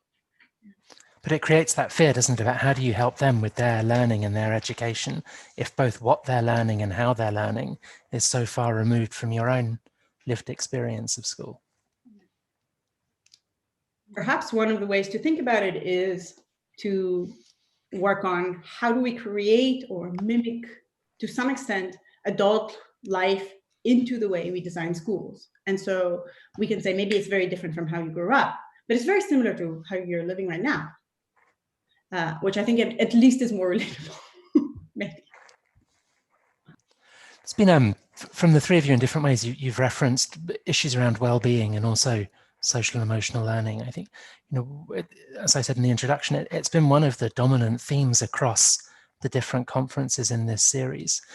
Are you confident, the three of you, are you confident that this will remain as a focus area for education? If we do start to drift back to how education was happening at the end of 2019, and what can be done to kind of keep this front and center? Because as a number of people have said in their comments, how we educate our children is reflective of the fundamental values of the societies in which we live. And so having a greater emphasis on compassion or any of the other core SEL skills rather than the competition which characterized much education feels like a very good forward step. Yeah, I mean, watching the history of educational change, I'm never confident that anything stays, because nothing stays. It all comes and goes. But I will say, just on a personal level, and I think this is many people's experiences, watching the well-being of our children go down because of them being sequestered in their homes for the last few months. Even I saw my niece and nephew the other day, and they just went back to school by plugging in their laptops, and that's how they're doing school now. And I asked how it is, and I mean, the joy just bottoms out of them. And I think their district's actually doing a really great job at trying to address the challenge that they've been presented with. And so I think, well-being for all of us maybe got a front seat this year, more so than it had in the past. And I still, though, come back to making these things tangible. And so how do we build tools, frameworks, structures, materials that guide us toward where we want to go, rather than taking us down rabbit holes we don't want to go? And I think that is a good designer's challenge, that any good designer knows, however you design something influences how it gets used, influences then how a culture adopts it, all of that. And I think in education we have not done a good job looking at that, especially around things like national standards frameworks, that we think we just take for granted they need to look that way, and the impact, but we've never studied what happens when you design that way. Every technology company in the world spends a lot of time and investment looking at the little nuances of something they've designed and how it impacts use, how it gets implemented. And we haven't done that at all, but in education around standards. And so my point being is that, again, I think we need to look at some things that we just take for granted, that we need to have national standards that look like PDF table documents that aren't living tools, and rather, how do we frame things like well-being in a way that makes it front and center for a learning environment to be able to drive to that? How do we give them the cover and the tools and the structures so that they can do that work? And that's our job, I think. Is the innovation lab that you work with, is that a feature of your work? Yeah, exactly. So a primary part of our work is in twofold. One, we work with the individual school to look at their needs and goals and how to support them in getting where they want to go. I can't say we don't have an agenda, because my agenda is learning sciences. There's loads of research about how kids learn and how people learn best and what skills are going to be needed for the world they're embracing. And so we support the school where they want to go with their vision, but we always want to be designing in a way that aligns with how we already know people learn. And so we're both doing that work with them, but but part of that work often comes back to then helping co-design these materials and tools that many schools need. And that's why it's called an innovation hub, because to Noam's point, NHES is about sharing the knowledge and insights. How do we carve this new pathway, but then set up the infrastructure so that this global community can learn from that in a way that allows for tangible action and next steps? It's not just research documents. It's not just, publications. It's tools and materials that they can use now. That is amazing. I think what's clear is that as to the design and how do we design this interdependence between all participants as this kind of help and like mini communities. I think it's clear, and it became clearer through COVID, that like teaching through digital means is a different skill set, and it requires in many cases it requires a very, very different design to maintain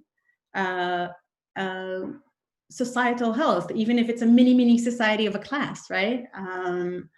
And how do we, and I think there are, again, back to Jen's point, like it is a design challenge, and we are in this very unique point in history, I think, where our design choices right now, because there is a crisis, because we are in the early days of data, because many things, because globalization is kind of erupting new forms of education, our design choices right now will stick. Nobody's going to question them later. And so I think it's very, very important that we take a deep think and a deep dive before, and not repeat mistakes, as Jen mentioned, like mistakes of or early designers perhaps, where like, how do we make sure that like if we place a button here, it is absolutely the right place to put it, and why is it there, and how does it make sure that there's a healthy community that kind of flourishes from that design choice? It's not necessarily a button, it could be many other things, but and how do we create a situation where people have dependency? So I think like in the 80s, we all tried to educate for like independent learners, and like, how do we create interdependent learners? How do we make people need each other in a way that is apparent and acute and positive? And how do we create reliance on other children's strength? And how do we group them together for that? So I think that's a lot of what I would think around kind of socio-emotional health. But there's another piece to that, and then which is just like the amazing work that Luminar is doing. How do we create a socio-emotional curriculum that is equally important as the academic one, and they're interdependent? So like it is clear that when anybody is not in good socio-emotional health, it is going to be much more difficult for them to achieve academic excellence. How do we make sure that these are really weaved into each other in a way that's cohesive and coherent and explainable and tangible? I just want to plus one something. Sorry. I just wanted to add a comment to something Noam said quickly, which is the deep dive into looking at what we're designing now, because it will stick. And I'll just plus one and say that like it should be deep and wide and playful and exploratory, meaning if you've done what districts have done for the last 30 years, which is say, sit back in a room and make your plan for the next 10 years, you're doing it wrong. Like we don't know that's going to work. We don't know where we're going to. And you're designing without testing, you're designing without asking for input. And so iteration, prototyping, exploration, playfully exploring to where you want to get to. And it's a tricky one in education, because it's hard to tell parents, and it's in many times it's hard to tell teachers too. We're testing things. It's like, what do you mean you're testing things? You should know. You should never test things on my child. It's like, well, I mean, I think the only thing is that we and I think this is an Einstein saying, but I might be wrong, but it is a much more reasonable thing to do to try new things rather to repeat things that don't work. Yeah, well, that's the biggest fear and the biggest challenge is like, what is the right recipe to give leaders at the education sector to keep the momentum? So we don't want to exasperate risk. We don't want to exasperate fear, but we want to like have a bit of all of this in order to continue this courageous way of moving forward and figuring out solutions, especially when it comes to the public sector. It's very easy for us to go back and retrieve to what we know. I think it's a human trait. At our college, at our style with the problem-based learning or project-based learning, we're emphasizing teamwork and collaboration, and in the Arab world, I'm sure it resembles to many other regions. The teacher is the big book, knows it all. In my school, in my classroom, as well as my other colleagues who are taking that journey of innovation, we tell them straightforward, I'm not the big book. I don't have all of the answers. You have the right, absolute, all of the rights to ask me, but I might not have answers for you. But guess what? You have all of the support from me with all of the toolbox that I can provide you. And I am having all of this highest expectation from you to be able to learn and to be able to discover, take risks. And we don't know it all. So all of this, will produce that, hopefully, in the hope that they will produce those future givers, those future challengers in the society, to always be able to adhere to crisis and I mean take advantage of crisis for us to move forward and to develop forward. So yes, it's beautiful for us to try and be all of this imaginative and innovative, but leadership policies that has to systematically maintain this sustainable risk taking and improvement. Really sadly, we are pretty much at the end of our allotted time. I loved what you were just saying, Dr. Hissa, about leading with humility, and that's come up in a number of different iterations earlier today. One of the really interesting and unexpected things about how the three of you framed a lot of what you said was the length of time that you were thinking about, and that we're talking about generational or change over over a much longer period of time than just looking for short, sharp shock returns. And so by way of closing remarks, I wondered if I could ask each of the three of you to share something that you would like future generations to look back on as a reform outcome that came from this period. So we're at this very unusual moment in history where there is this great creativity and a lot of opportunity to drive through reform. What is the legacy from this period that you would most like future generations to be able to celebrate and look back on? And if we could go Jen, and then Dr. Hissa, and then Noam for the last word, if that's okay. So Jen, to you first. Yes, thank you all for this excellent discussion. I would love to keep chatting with you very much. I'll just say, I hope that this is the moment in history we look back and say the system pivoted to student agency, to being student-centered, and that they have voice and they help set the direction of their learning. And student agency made it as one of the elements in the OECD Education 2030 framework, which if you don't know that, I highly recommend checking out. It's a fantastic deep dive by researchers into what are the modern competencies that kids need for the world they're going to inherit. It's very rare for the OECD to put something like that, because that's really a pedagogy more than it is a competency. I guess it's both. But I don't think it's hard to convince parents or anyone else that for kids to survive and thrive in the world they're going to inherit, they need to have control and an understanding of who they are and how to have say and take control of challenges and direct their pathway. And I think we talk about that in education, and there's a cartoon I often use in the talks I give that says, I want you to be innovative, creative thinkers. Now sit down and listen to what I have to say. And that's what I'm talking about, this disconnect between these relics of the way we've done education in the past that simply don't go with where we're going. And so I will say, even if you're in a school where you can't do a greenfield exercise, that you can't redesign your school from the ground up, do the exercise anyway, because it will shed light on what elements of your school structure actually need to be tossed out. Thank you very much, Jen. Dr. Hissa? So again, purpose education on your own potential. You are the steward of God on earth. That's my principle in life. With that, comes responsibility for you the student, the teacher, the leader, all of us humans, to tap into our potentials and see what we can produce in the future.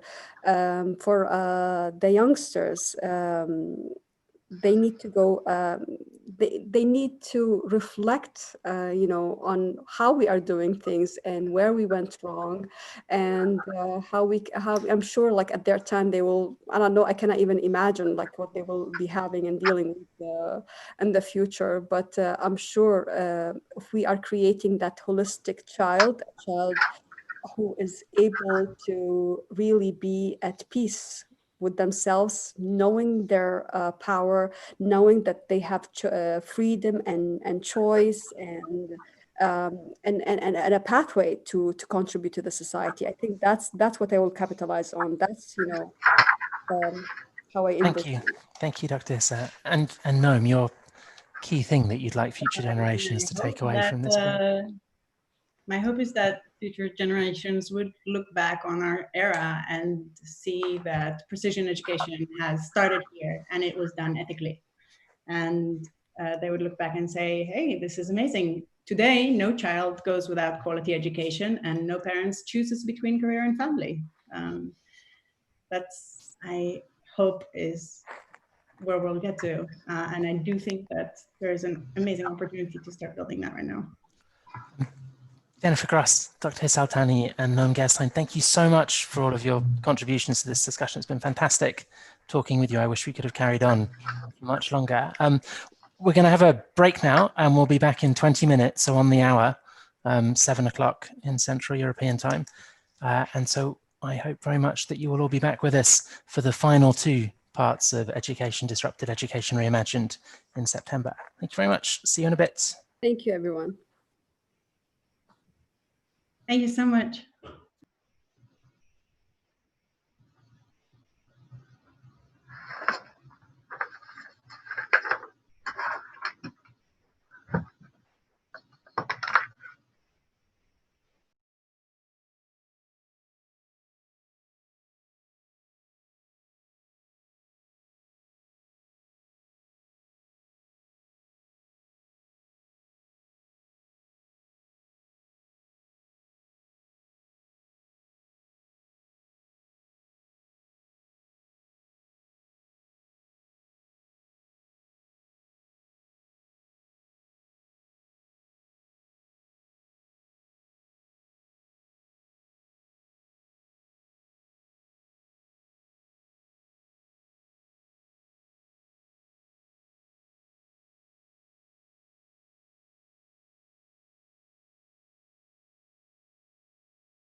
Well, welcome back, everybody. I hope that you all got a chance to step away from your screens for a few minutes and got the chance to walk around a little bit. It gives me great pleasure now to introduce the next panel discussion, which will focus on new relational models and dynamics in school leadership, who gets to be a leader and who gets agency to act in certain spheres. And to introduce the panelists and guide us through the discussion, I would like to introduce Shelby Kostner, a professor of educational organization and leadership at the University of Illinois and a great friend to WISE and the All In Network. Shelby, over to you. Thank you, Dominic. Good afternoon, everybody. This is Shelby Kostner. I'm a professor at the University of Illinois at Chicago, and I'm also the director of UIC's Center for Urban Ed Leadership. I'm excited to be moderating this panel today. I'll ask the host to go ahead and turn on the cameras for our three panelists, because I'm going to let the three panelists do self-introductions. We have a delightful program because we're going to be really diving into three contexts around the globe. We're going to be really coming to understand what's happening in Canada, what's happening in Rwanda, and also what's happening in Morocco. So I'm going to turn it over to our three panelists first to have each of the panelists do an introduction. Once they've done that, I'll provide you with an overview of the panel and I'll get us started. Thanks, Shelby. I'm delighted to be here. I want to say my thanks to WISE and to the Salzburg Global Institute for the opportunity to be part of this panel, and I'm looking forward to the conversation. I'm Carol Campbell. I'm an Associate Professor of Leadership and Educational Change at OISE, the Ontario Institute for Studies in Education, University of Toronto in Canada.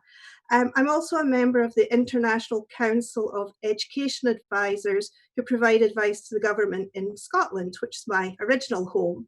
And I'm a board member of ICSE, the International Congress for School Effectiveness and Improvement. So I'm looking forward to talking about Canada as well as international connections.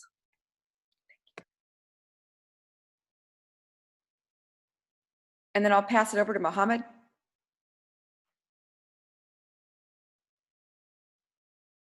Mute.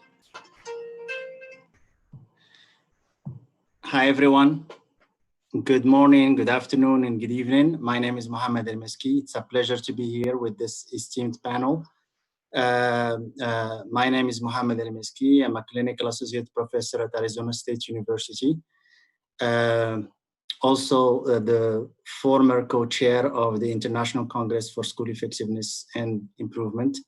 And that was held in January, and arguably that's the only global conference that took place in this unprecedented year. And it's I'm so looking forward to being with you. Thank you.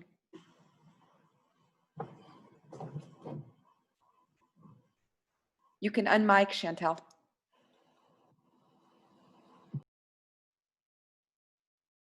I'll have you unmic.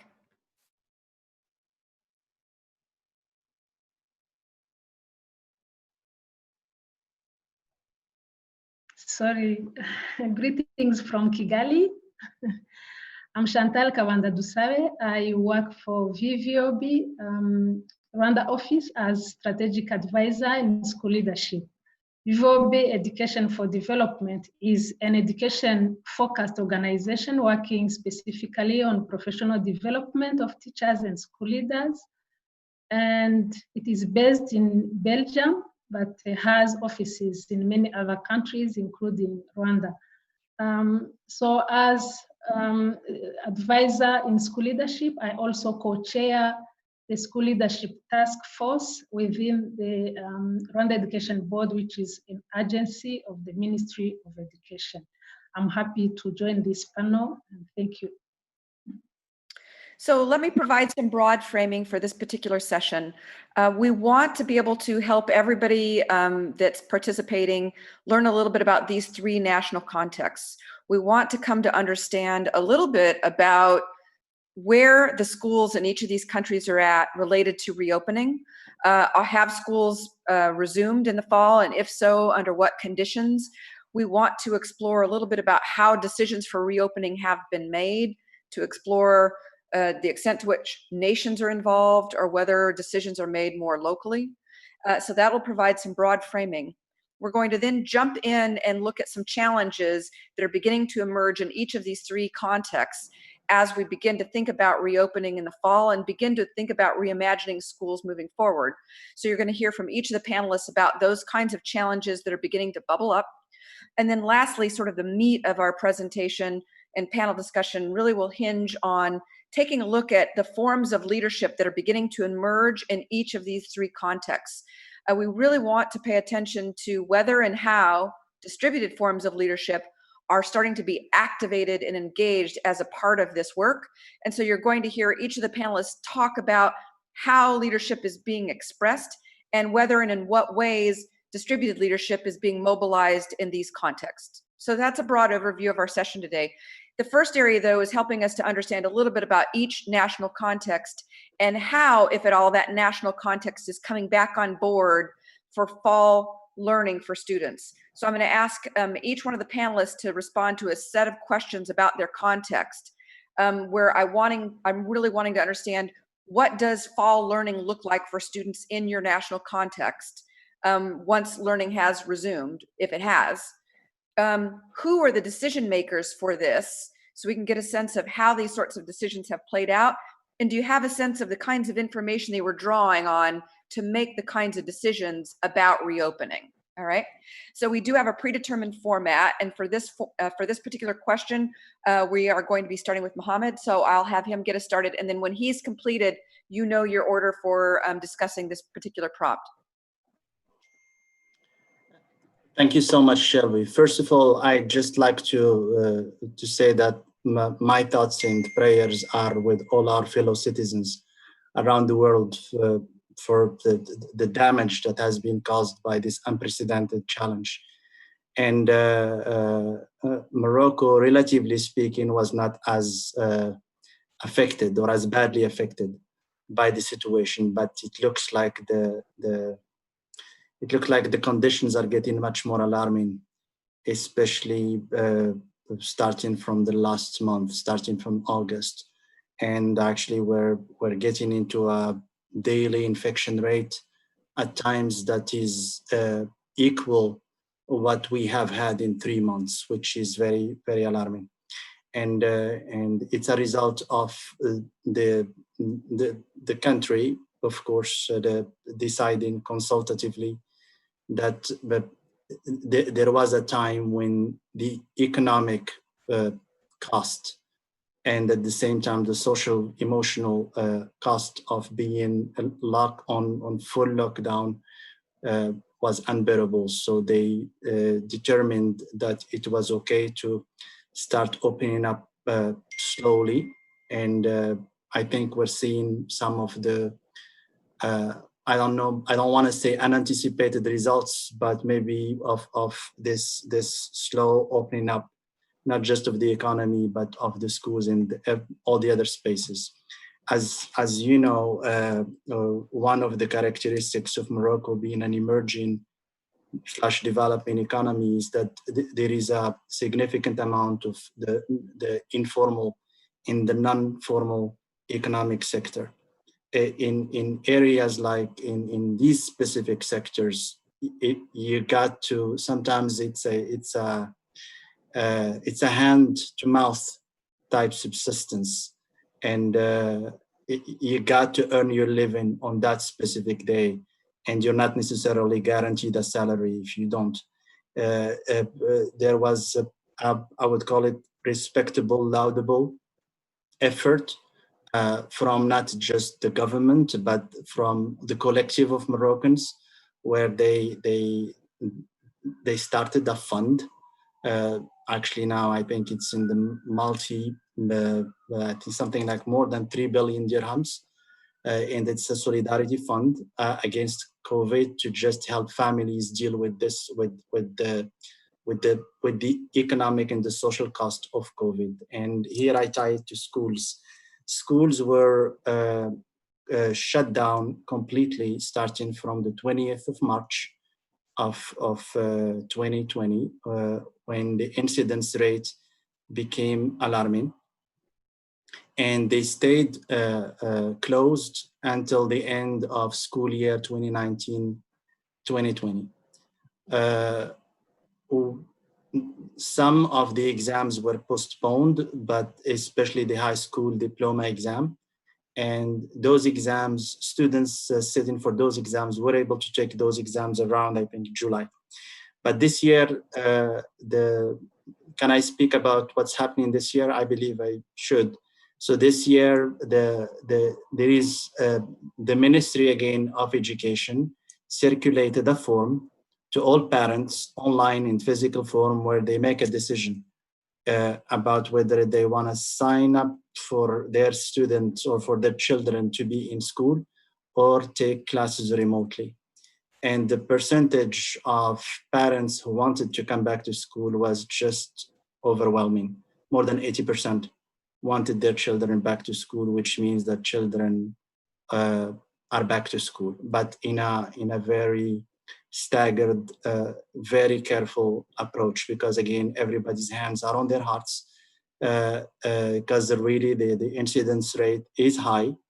It's not safe, but at this, I think if people are weighing the trade-offs of the risk of being in school and contracting the disease, or the risk of being locked into the house in another school year where instruction and learning is not really happening, because again, not all families were able to provide opportunities of learning to their children for multiple reasons that I can always come back to later on. But again, the government, the Ministry of Education, the regional authorities, and what's called the city authorities, plus the school principals, have been working in tandem to just make sure that the 2020-21 school year takes place as safely as possible.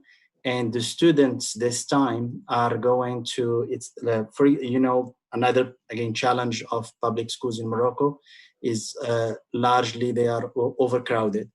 And again, you cannot have a classroom of 44 students in one space. So I think the decision of the Ministry of Education is to resort to alternating groups. So there is a group A and then a group B.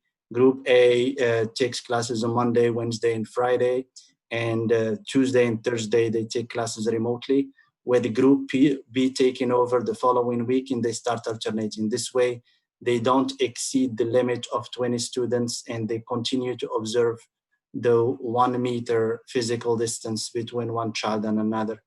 And of course, there are constant meetings that are happening at the school level, and what's called the crisis,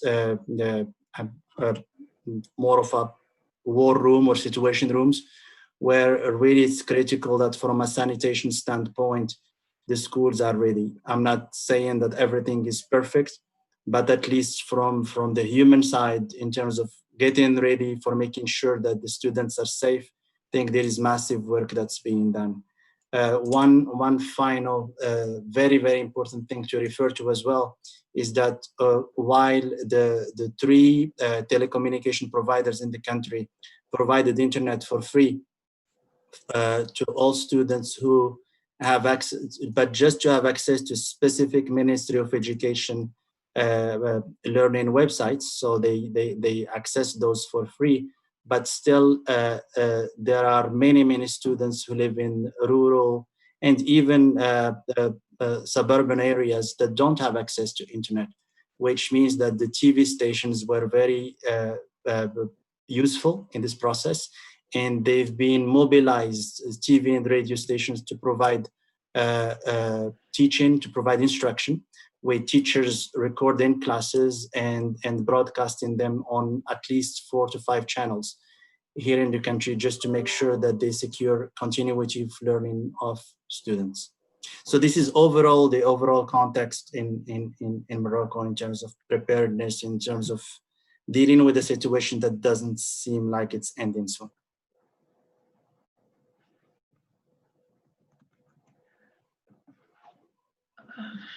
Okay, the situation in Rwanda. Thank you, Mohammed, for the good experience in Morocco. There are some similarities like in Rwanda. Yeah, the schools in Rwanda are still were closed since March also this year, 2020, after confirmation of the first coronavirus COVID-19 case in Rwanda. And it was decided that schools will remain closed until further notice, as the government continues to monitor the crisis, and also to allow sufficient time to prepare for resumption of classes. So the plan was that schools would reopen this month in September, but given the situation, the number of infected people who keeps on increasing, it seems like it will not be possible to reopen classes this month. So we don't have the date yet. So the date for reopening classes is not yet communicated. So the decision made when it comes to who took the decision about closing classes, it was a government decision at national level, and we expect that the government is the one also to decide how and when schools would reopen. Maybe what is the decisions that have been shared among education stakeholders are the decisions about preparation for successful school reopening. So it is people, all stakeholders, starting from the Ministry of Education, which oversees the national education system in Rwanda, its agencies, education stakeholders at district and sector levels, school leaders, teachers, parents, all these stakeholders are involved in preparation for successful school reopening. For example, they have been mobilized or called by the Ministry of Education to make sure that all of them participate in the activity of schools construction, because as in Morocco, that Mohammed has just said, we have the challenge of big class, very big class sizes, overcrowded classes, which is a very big challenge during, particularly in this period, if schools would reopen. So the government is making effort to make sure that they build more classrooms in preparation for schools reopening. And it is really to make sure that schools reopen. It would take really long, so everyone is mobilized to make sure everyone contributes, including even education partners. All of us, we are contributing to make sure that more schools are constructed, to ensure that we can at least observe this social distancing. Maybe this is mainly what I can say. The decision was made based on the infection rate, of course, of closing the schools. It was about the cases that keep on increasing. For example, today we have 4,591 cases, and they keep every day, there are always additions on this number. So the government finds, and even parents, they find that it wouldn't be appropriate to start classes today for the safety and health of the children. So we're still waiting until at least we have the minimum that it requires for schools to start. But in the meantime, there are initiatives to ensure that the learning continues. Maybe I'll come back to this in the next questions. Thank you. Thank you. Thanks, Chantal. And I'll talk about Canada. So in Canada, we have no federal Ministry of Education. We have no national education system. We have 10 provinces and 3 territories that are each individually responsible for education decisions. So obviously our national level, our Prime Minister, in combination with health officials, made those decisions that Mohammed and Chantal have also spoken about in March when the pandemic was announced. So economic staged closure, closing our international borders. There were major changes around health and encouragement for people to stay home. So our schools almost all closed in March. There were a few exceptions in rural or remote communities where COVID was very low, or for essential workers like healthcare workers, children to be supported. But here in Ontario, where I'm based, we're the largest province. We have 40% of the population of Canada, 2 million school-age students. We fully closed in March, very quickly, as I'm sure happened in other countries too. And that was a government decision in consultation with the Chief Medical Officer, as we saw the case numbers go up and what we saw happening in other countries, of course. So 10 provinces and 3 territories have all been working on their back to school plans for their education system. In Ontario, we've been closed for 6 months, which is normal across Canada, and we moved to emergency response remote learning. And across Canada, that's taken many forms, from online, but we do have issues about access to internet and availability of devices, through to phone, email, hard copy resources. So teachers and educators worked very hard to quickly come up with some solutions to how to teach and learn during school closure. We're now looking at the back to school in September, which is when our schools traditionally open. It's fair to say there's a high level of public concern about schools reopening because our numbers are going up too.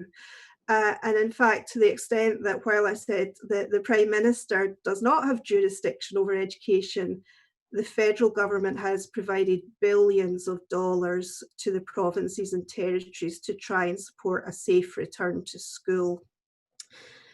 Here in Ontario, our government has been making the major decisions, and there's been some concern because the plan wasn't announced till later in July, and then it changed several times through August. So our school boards, which are like US school districts, have the local governance responsibility for their local system. But they've been having to change plans, adapt plans as the overall government plan has changed for Ontario. In fact, right up until the end of August. So that's made it difficult. So while some of our schools have reopened, many of our schools are now on a staggered re-entry because they've needed more time to equip schools safely for reopening. Today is the first day of reopening here in Toronto, and by the end of the week, hopefully students will be back. But you can imagine there's a lot of emotions today between excitement and fear. The back to school plan, so of course, health and safety protocols, I'm sure that's worldwide. And then 3 elements of the back to school plan: elementary students, fully back to school in regular class sizes. And while there's hope for physical distancing, there's a concern that might not be realistic in our classrooms. For secondary school students, we have 72 school boards. 24 have been identified as high risk for COVID. And in those school boards, secondary students, high school, go back part-time in classes of 15 and online learning the rest of the time. In the other school boards, everybody's back, regular class sizes. But as Mohammed said, there's also a universal right for parents to opt out to online learning. And that's varying by community based mainly on the cases of COVID. So up to 40% of students have opted out in some communities and not many in others. But that's adding to the complication of planning for the back to school period. And that's really where we are, how to make sure that online, in-person and blended learning is not only safe, but it's high quality teaching and learning. Thank you, everyone. So I'll give just a few comments to guide our work together and conversations together for the next few minutes. We are going to be transitioning to talking about challenges that are beginning to emerge in each of these contexts. You can already see from the panel discussion that we've got 3 varied contexts, which is something that I'm really enjoying investigating in this particular session. So I would imagine that some of our challenges might look different across the 3 settings. The questions that I'm going to be asking now are challenges. I would ask each one of our panelists to confine your comments to 1 minute. That way we'll be able to bank time for our discussion about distributed leadership. I'd also like to invite our audience members to put any comments or thoughts that you have in the chat function. I already see people beginning to put comments in the chat function, and also know that we're going to be moderating those for questions that are emerging, because we are going to be holding time at the end to entertain some of the questions that you have. So the challenges that we're looking at that I would like each of our panelists to think about: to what extent are you aware of emerging challenges? And if so, what are those sorts of challenges that are beginning to emerge? And who's experiencing the challenge? And again, 1 minute for each person. And we've changed our order this time, and Chantal will be kicking us off. Thank you. As the schools remain closed in Rwanda, we have challenges related to remote learning. These are, for example, inadequate facilities to ensure and skills even for remote learning. But I'm going to highlight more on the social emotional challenge for teachers and school leaders and students. These people are living stressful time for being isolated from friends, colleagues, and the whole school community environment. And also, they are not sure about when exactly the schools will reopen in Rwanda. In addition, parents, for example, some parents do not have enough time to spend with their children and to support their learning remotely. So this is a challenge that is really mainly observed in Rwanda, and the government and school leaders and at different levels are trying to address to mitigate them through radio, television, in-learning lessons. And there are also training programs for teachers and school leaders and their professional learning communities to ensure they get connected and for their well-being and capacity building. Thank you. Thanks, Chantal. So similarly, our remote learning experience, we do now have surveys of teachers, educators and students across Canada.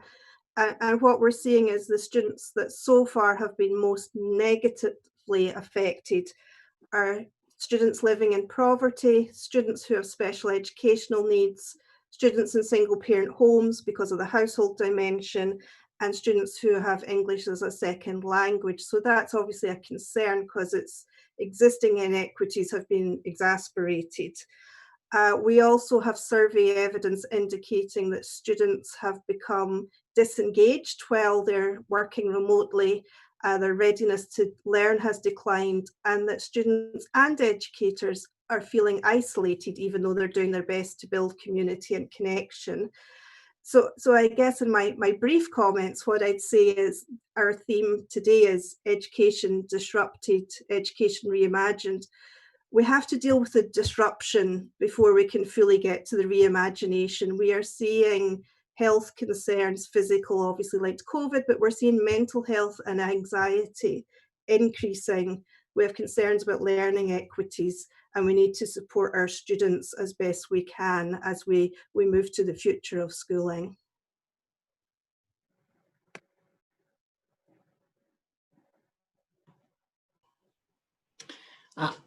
I really share the same opinion of both Chantal and Carol.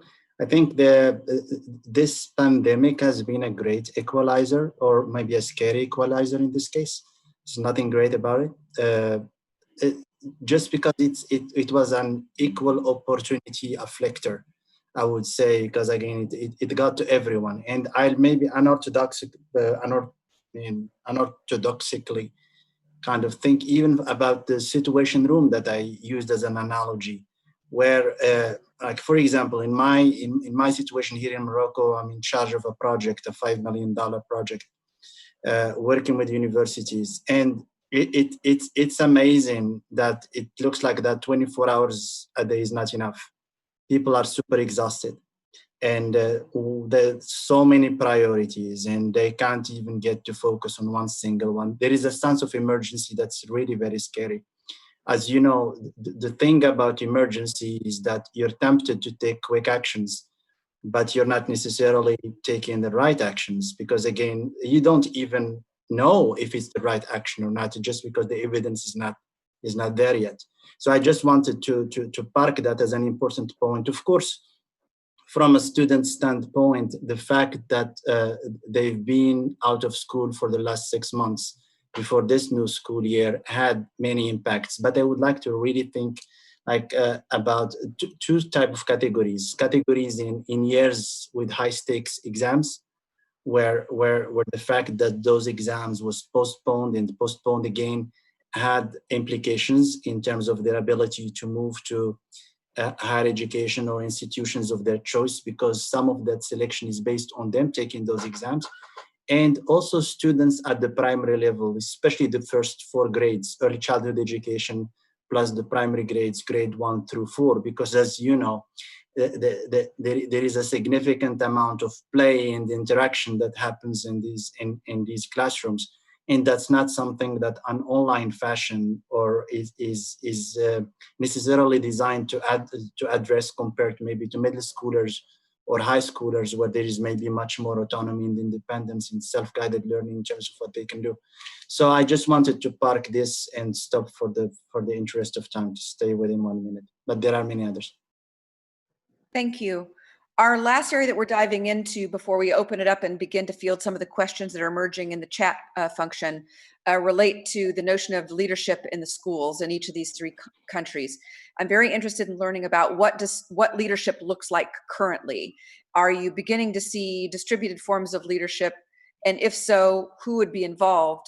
I do know from the chat comments that people are particularly interested in understanding whether and how students are stepping into leadership roles, and whether we're in some ways engaging student voice to help us think about how to combat disruption and how to reimagine.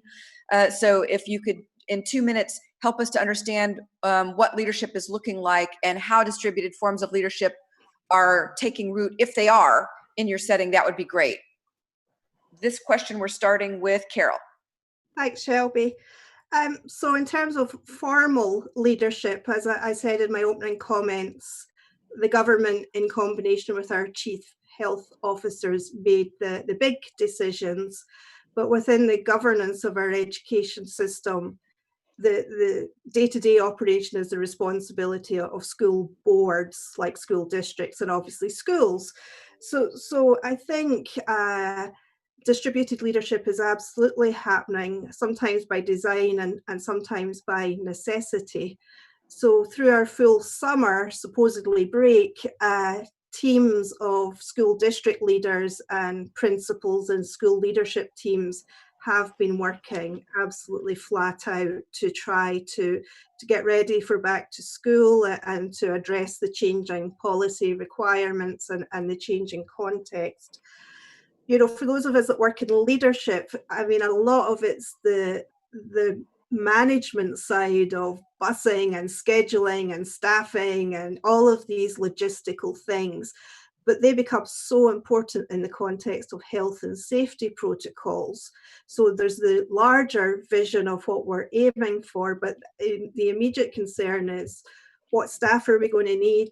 Now we are having to create virtual schools that never existed before. So teachers are still being reassigned from being in a physical school to a virtual school. Classrooms are being reconfigured. So there's a huge piece. Teachers and other education workers and support staff have absolutely risen to this challenge. And while it's been huge workload and stress for them, they're also talking about more professional collaboration, more co-development and sharing of resources, actually feeling part of a community in a new way, because teachers and education workers have had to work together to work their way through this changing situation and navigate forward.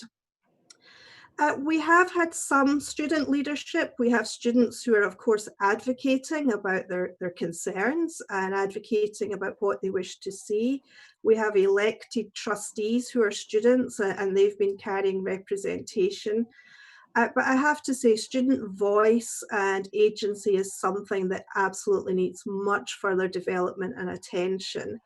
And we also know that in remote learning, that students were having to learn independently and self-regulate and peer learn in new ways. So I think our student leadership is going to be crucial going forward.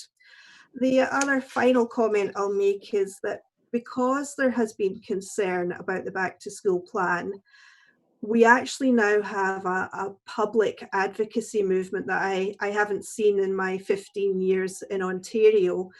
We have medical staff, we have education staff, we have parents, we have students, we have businesses, we have the public forming groups to advocate and petition government around a safe return to school.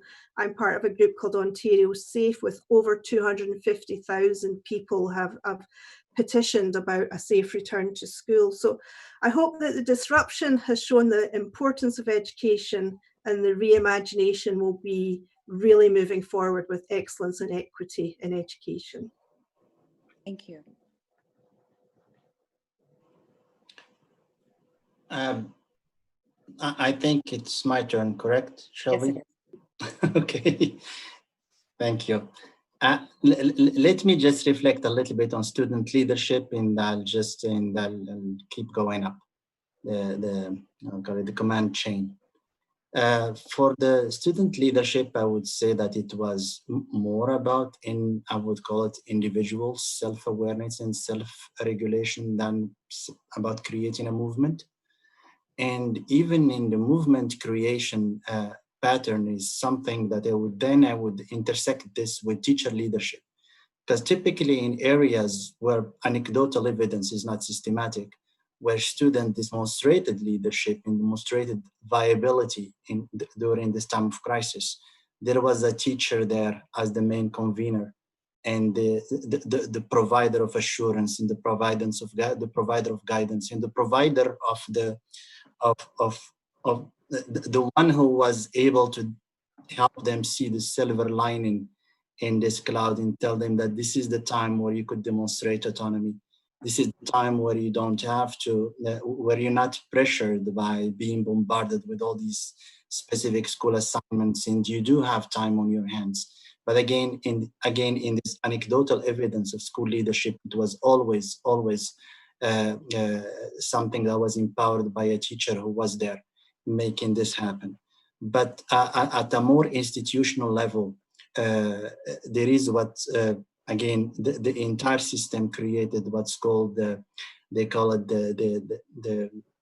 literally the French translation of that is a cell of the crise, or cellule de crise, which means it's more of a crisis group. And it's more about the management of the crisis at the local level, at the school level, at the level of the city, then at the level of the academy, which is the region, and then at the national level.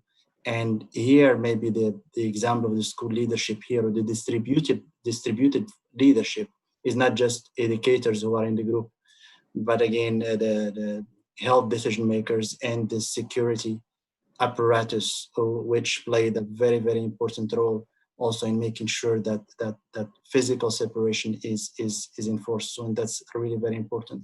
Key to that also is the school principal, because again, in that was the differentiator in schools where teachers were engaged in recording lessons and putting them on the ministry platform, or sharing them at the level of the region, and maybe teachers who didn't.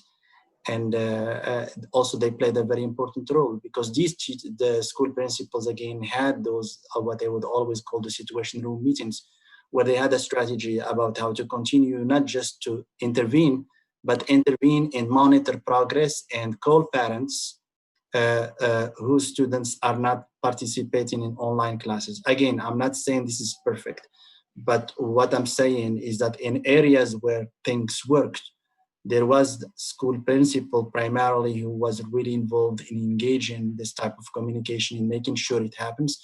And there were teachers who were very much involved in those horizontal groups with students to coach them through the crisis. And I think it's very important to keep this in mind. In Rwanda, school leadership is formally distributed through the existing organization structure of the school. So it means distributed leadership was there even before COVID-19, but now distributed leadership is even more strengthened because of the situation. So the school leaders that we have an organ at the higher level of the school for that governs the school decision, which is the School General Assembly and its committee. We have also school leaders. Those are formal management position, head teachers and deputy head teachers. We have even school leaders, teacher leaders, such as school-based mentors, school subject leaders, and even at the lower level, student leaders. So all these leaders at their respective levels are involved in preparation for successful school leadership, for successful school reopening. In addition, for participating in the construction of schools, they have also been involved in developing school improvement plan, because we believe that it is good now that they haven't started schools to make sure that all schools have a quality school improvement plan. And all these stakeholders, these leaders at school level were involved in this preparation. Another thing maybe that I want to highlight is collaboration through professional learning communities that is taking place at sector level. This is a forum where school leaders meet at monthly basis to discuss about issues at their respective sectors. They prepare together for school reopening. They discuss topics like, for example, student welfare and teacher welfare when they resume classes. They discuss issues, topics like hygiene and safety of students, and school improvement plan is also one of the topics they are supposed to discuss on. So these sessions, professional learning community sessions, are facilitated by sector education officers. And we find that it is really very helpful, not only for the capacity building also, but for the socio-emotional well-being. Yeah, so collaboration is really very, is strengthened for now during this period. They have been working together, but now we can see that really this was much more enhanced because of this situation we are living in. Yeah, and we believe that this will continue even after schools reopen and after COVID, because everyone has understood the importance of collaboration. I'm just going to field one question from the chat, because we're coming very close to the end of our session time. So I'd like just a very short soundbite from each panelist, to the extent that you have something to say in relation to this.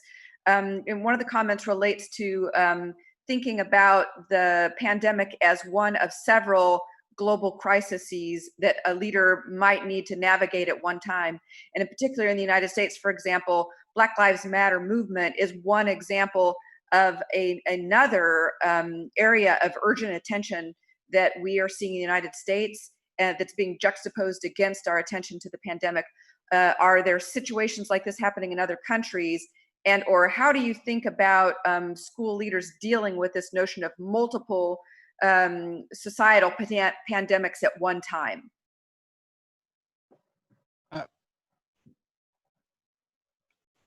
May I? Yes, please. Yeah. So this reminds me of This is a very good question. And it reminds me of two things. Number one, 6 years ago, I was doing some work in Nepal. And I worked in that country at least 2 or 3 times. And Nepal was dealing with disaster after one another. The first one was the massive earthquake and some political disasters that would never end. In that country, the secret was to being able to bounce back was resilience, but not in the it's not the touchy-feely resilience. The resilience that comes from resourcefulness, and the resourcefulness that comes from planning and the preparation.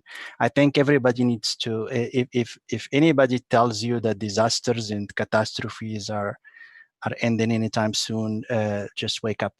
There are many, I think 1 million, that's what they heard, 1 million other viruses are just waiting to come and make our life miserable. And if that's the situation we live in, this is where it comes back to, again, your ability as a leader to inspire resilience and to build the capacity of resilience and resourcefulness. Because for some reason we've survived this far because we've dealt with the unprecedented amounts of challenges. I think this is a huge opportunity for all of us, and I'll just call it the crucible or the catalyst to really launch many of our systems into, I would call them leaner systems that are more committed, not just paying lip service to collaboration, to making sure that they engage every single human as a part of the solution. Because as it stands, there are 10% thinking for 90%. And that's not viable or sustainable by any means of the imagination or by any extent or by any measure. Now, education is here really to accelerate and to expedite the process of human development that will enable us to collectively find cures to all kinds of diseases, and at the same time making sure that everybody stays safe. If we don't do that, so then we're just going to keep repeating the same, I would call it the same victims rhetoric about the world is tough and we're suffering and there is little that we can do about it. And that's, for me, just antithetical to the belief in leadership as this, I would call it, as one of the most important expressions of human freedom, in the ability to act and provide solutions and connect and just make the environment a much better place, not just to fellow humans, but to the other creatures as well. If we don't do that, so then there is certainly very little that somebody who does not have this mindset could do to offset other disasters that are coming, for sure. I'm mindful of the time. We are at 12:48 Chicago time, which I believe puts us just over a couple of minutes in our session. So I'd like to end our discussion there. It's been a fabulous conversation. For me, it's been really enjoyable to learn about 3 different contexts that are quite varied and begin to understand how leaders are navigating in those settings. I'm very appreciative of everybody that's participated in the session today. I do know that I'm going to be handing the mic over, if there's such a thing as a mic in a virtual session, to Azad Oman, who will be leading the next session. And I'm going to do that now. Thank you, everybody, for participating. Thank you so much. All right, Shelby.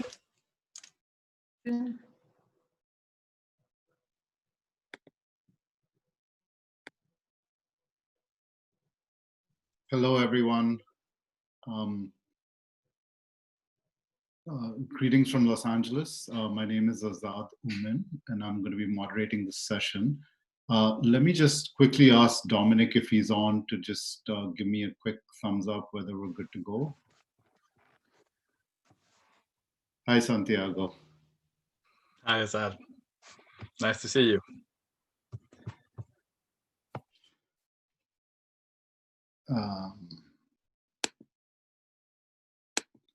Just give us 1 second. Hi, Wendy. Hi there.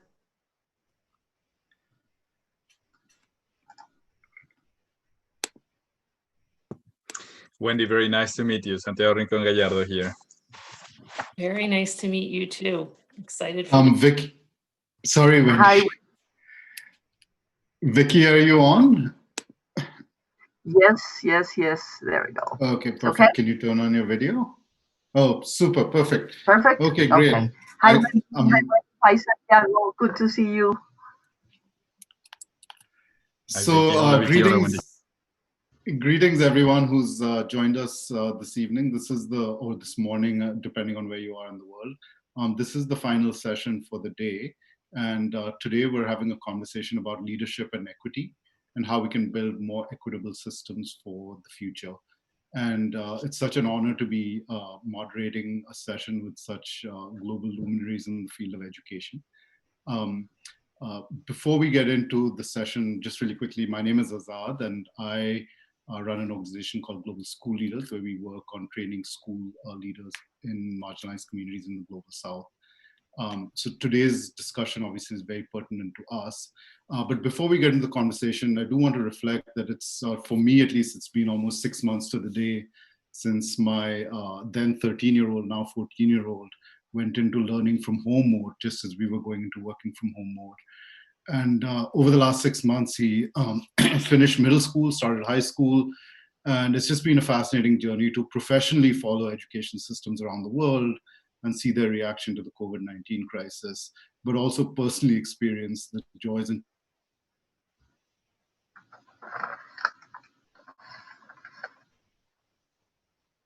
challenges. Children getting used to the idea that they don't have to be in a classroom to learn. And through it all, we've navigated the social isolation and uncertainty that's a hallmark of these times.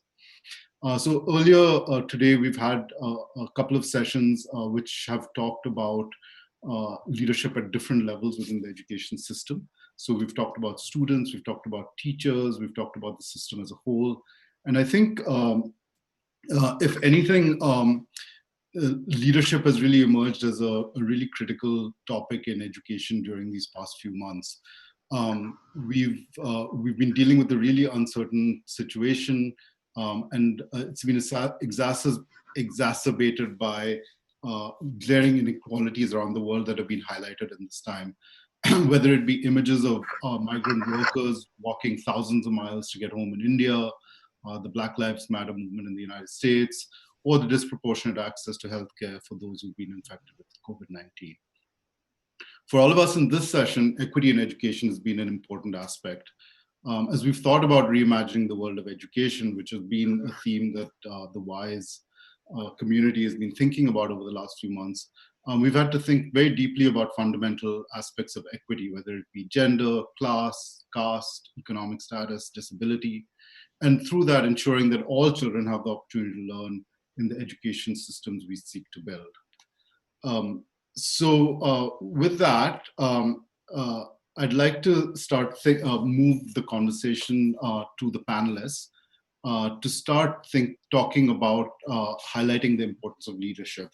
How do leaders provide a pathway in the face of immense uncertainty? How do leaders think about equity issues in a world of multiple complex challenges with shrinking resources to deal with them? So I'll just quickly introduce the panelists and then I'll turn it over to them to really start talking. So we have Wendy Kopp, who's the CEO and co-founder of Teach for All. It's a global network of independent organizations that are cultivating the nation's promising future leaders to ensure that most marginalized children have the chance to fulfill their true potential.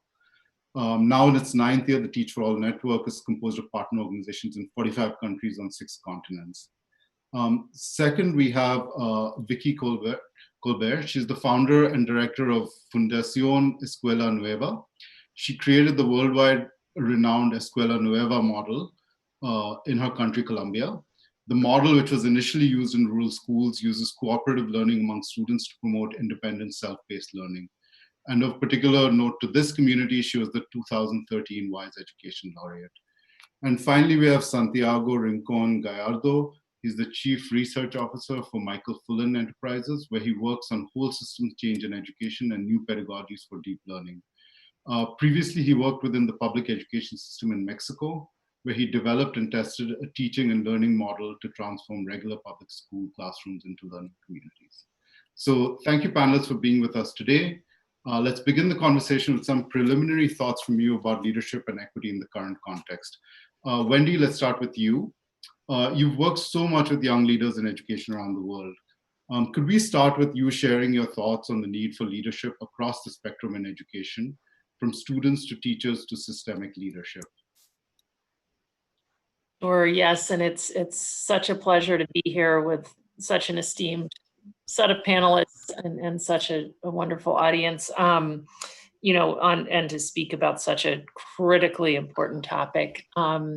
You know, as you mentioned earlier, the purpose of Teach for All is to, as you said, we're a network of organizations all committed to developing, as we say, collective leadership to ensure all children fulfill their potential. And what brings us to this work is our conviction that the fact that the circumstances of children's birth predict their educational outcomes and in turn life outcomes is really a big, complex, systemic issue that requires fundamental change. And we believe that takes a lot of leadership at every level of the education system, at every level of policy, and really around the whole ecosystem around children.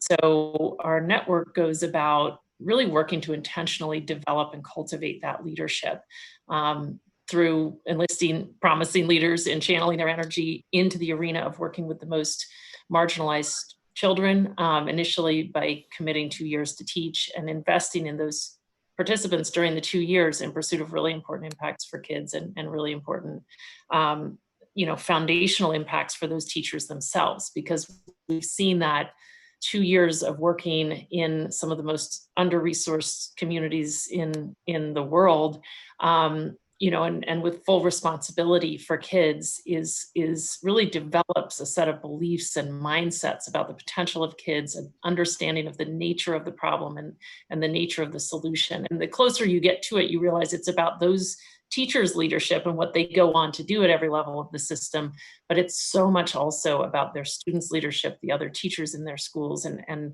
the leadership that they are in a position to help support and catalyze. And I think during this era, you know, we've just seen, you know, as you said earlier, I mean, I guess with schools shut down, you know, all you have is leadership, whether it's student leadership, parent leadership, teacher leadership, school leadership. And we've just seen that in spades. You know, there's so much talk about a digital divide. And yet what we've seen is that the real divide is between those students who have access to that kind of leadership, whether it's a parent in their life or a teacher or other students. I mean, we've seen such remarkable examples of students taking the initiative to make sure other students are safe and to ensure their well-being and to partner with teachers to keep learning going. So I think if anything, I mean, I could give so many more examples, but no, we have a limited time and we'll just leave it at that to get us started. Thanks, Wendy. Vicky, could I turn to you now? You've been at the forefront of addressing equity issues in education through low-cost, innovative, and scalable means through the Escuela Nueva model. Could you speak to the schools of the future, how you think of education beyond the confines of schools, and how cooperative learning can promote leadership in students? Well, for us, reaching the underserved with quality basic education is our purpose. And precisely, well, the government has done tremendous efforts in offering online education, but we work where there's no connectivity in the rural isolated areas. So our main focus has been how to address quality issues to the most underserved, reducing inequalities. And we have empirical facts demonstrating how Escuela Nueva compensates for socioeconomic inequalities, being this region one of the biggest the regions in the world where there's highest inequality issues. So basically what we wanted to do was to give quality basic education to the underserved. It's one of the longest bottom-up innovations of the developing world. But what is interesting is it's a bit like the story of Cinderella. We had so many difficulties, so many problems, that in a way this was good because it forced us to think systemically from the outset. That anything we would do would be to have impact on children, on teachers, on communities and parents, and on the administrators. So we really wanted to think systemically from the outset.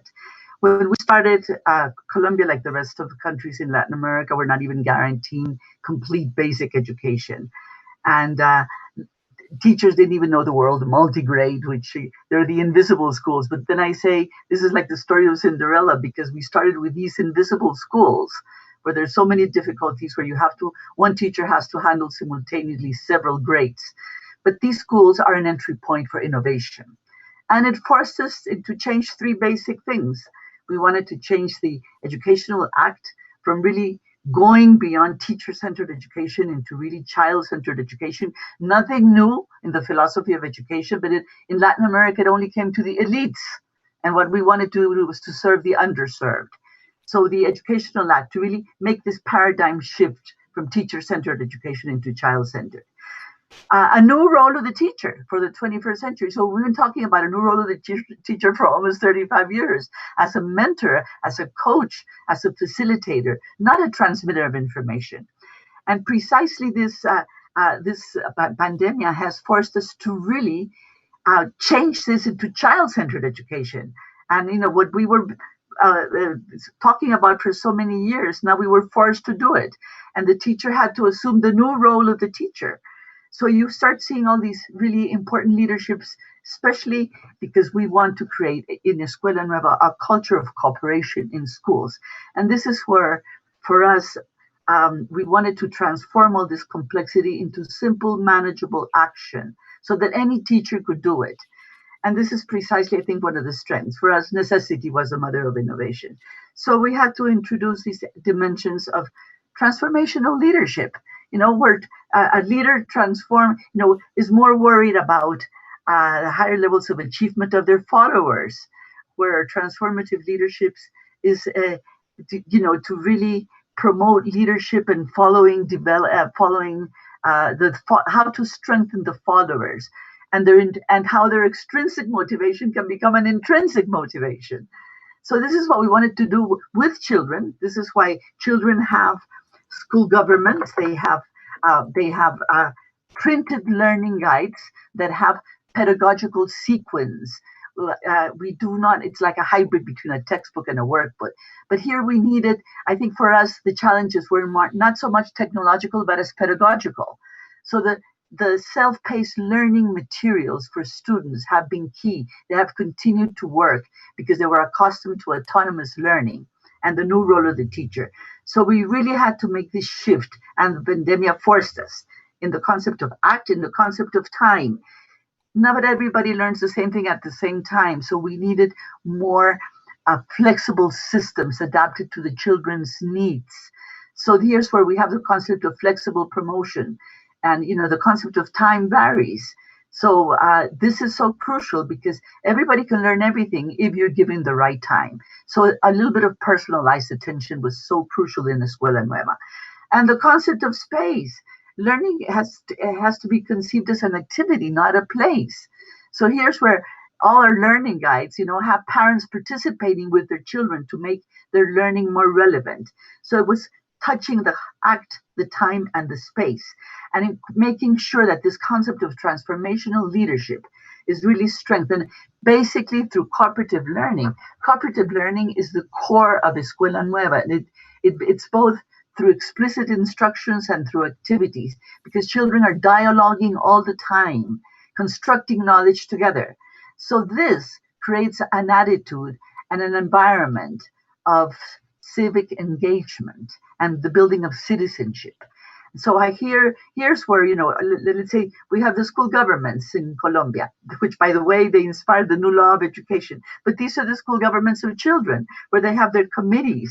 They have rich learning corners to facilitate student-centered inquiry, modularized learning guides so that people can have different time limits for their learning. So you have to have the house. And I think this is the strength we have. Because the more children through their school governments can be self-governing, the less time teachers have to spend on all these teaching administrations. So, we're really forced to the essential learning relationship. And I think this has been fantastic. So all these problems we've had have just made us, to enrich and make stronger the concept of transformational leadership, children's leadership, because we want to create a classroom of leadership in the classroom so that students develop, their transformative leadership skills, they have to listen to the other ones. And they have so many concrete instruments that bring autonomy, they bring the concepts of community, and especially of transformational leadership in the classroom. And girls really are amazing the way they are enriched, and their leadership, is really takes action in all these environments. So I just wanted to say that this has forced us to really change the concept of act, time, and space. We have operational strategies for everything, but especially cooperative learning approaches. This has been crucial to create a climate of leadership in the whole school. Thank you. Super. Thank you, Vicky. Really appreciate your comments and sharing a little bit more about the Escuela Nueva model for those who don't know about it. Santiago, I think Vicky's comments really set you up because you've talked a lot about learning as a practice of freedom, distinguishing between schooling and education, equity as an act of solidarity. So big systems thinking around these issues. And you can sort of draw a line from Vicky's work at a classroom level to your thinking at a systemic level, and would just love to hear some introductory thoughts from you on these topics. Thank you, Asad. So let me just start by saying, I think Escuela Nueva is one of the leading examples in the Global South that I think is moving us into thinking and practicing equity in a way that I think we need to practice and think about it. So I'll talk a little bit about that. First, I just wanted to piggyback on what Vicky was saying. I think what Escuela Nueva has been doing is to turn disadvantage into opportunity, disadvantage into possibility. And I think that's a very important concept as we head forward. We're entering a time where resources will probably be scarce. So more than resources, we need to look into resourcefulness. How do we turn what we have into opportunities or into what we need to get what we want? And I think Escuela Nueva in that sense is a good example of that. Resourcefulness more than resources will be, I think, the key marker of success as we head into hopefully a more equal, a world where equity is more of a reality. Now, I think we're right now in times when what's at stake is nothing less than the human project. That's what's at stake. And so as we think about reimagining education, we need to keep this in mind, because if we don't realize that that's what is at stake, the default is a further dehumanization. And I think we have gotten to a point of dehumanization that has been critical, that cannot hold our societies together anymore. So humanity is at stake. The human project it's at stake, and it's in this context that I think about learning as a practice of freedom. I think we need to start thinking about learning as a practice of freedom, which is something that's very consistent with what I believe all of us know about how we learn best. What are the conditions under which we learn best? It's a very simple proposition, yet it's very different from what schooling is prepared to do and prepared to do very well. Schooling historically has served another purpose. The three major purposes of schooling has been custody, taking care of children while parents are working, control, it is a mechanism of social control, and sorting, deciding which kids have access to which kind of information, which kind of opportunities. That's what schools have been designed to do well, and that continue to do relatively well. But when it comes to fostering learning as a practice of freedom, again, which I believe has to be a core purpose of a humanizing education, schools have been falling behind and in many ways getting in the way of this type of learning. In the context of equity and leadership, I just wanted to bring up two major ways in which equity has been treated and thought about and practiced in schools and across educational systems. One, which is the most prevalent, the most dominant view of equity in educational systems, schools, classrooms, etc., it's a condescending view of equity. This idea that the poor dears need extra help because they're in such bad conditions. So it's a patronizing stance. It may appear as a good human kind of center stance, but it's patronizing. It's top down. It's looking down at others as different and as inferior, implicitly as inferior. This is the conventional way in which we have been thinking about equity, giving more resources to those most in need, but maintaining the hierarchical separation between those with power and those without. The version of equity that I have been advancing, and I think we need to pursue more deliberately, is the idea of equity as solidarity, as a practice where you are not there to save the poor dears. You're there alongside the people you're working with to liberate learning, to create their own capacity to save themselves, to learn by themselves, to take care of each other, to better the world, all those kind of things. But you don't do it vertically. You don't do it from the top down. You do it horizontally alongside those you're serving. I think that's the role of leadership now. I think we're in a time when in a time that's ripe for thinking more carefully about our purpose and about our strategy. I think we need to bring back attention to the human project, that's at the core of what we have to do. But to do it, we need to change in very fundamental ways how we practice and how we go about leadership. And again, it cannot be anymore that the leader is the boss, the people who tell people what to do. The leader, it has to be someone who stands alongside the people they work with and find solutions together. I think that's what has to characterize leadership for the future. There's a lot at stake, and I think, you know, as hard as it might be to pursue this kind of leadership, I think it's going to be one of the defining features of our future, and probably one of the most exciting things to do as well. So scary but exciting. I'll leave it there. Great, thanks, Santiago. Vicky, can I come back to you to just build on Santiago's thoughts? I'd like to explore how we create leadership that is necessary to overcome institutional barriers to change. So as Santiago was pointing out, you know, we have these huge institutional systems that have been designed over many, many years. And I think what both of you are talking about is this idea of moving away from that.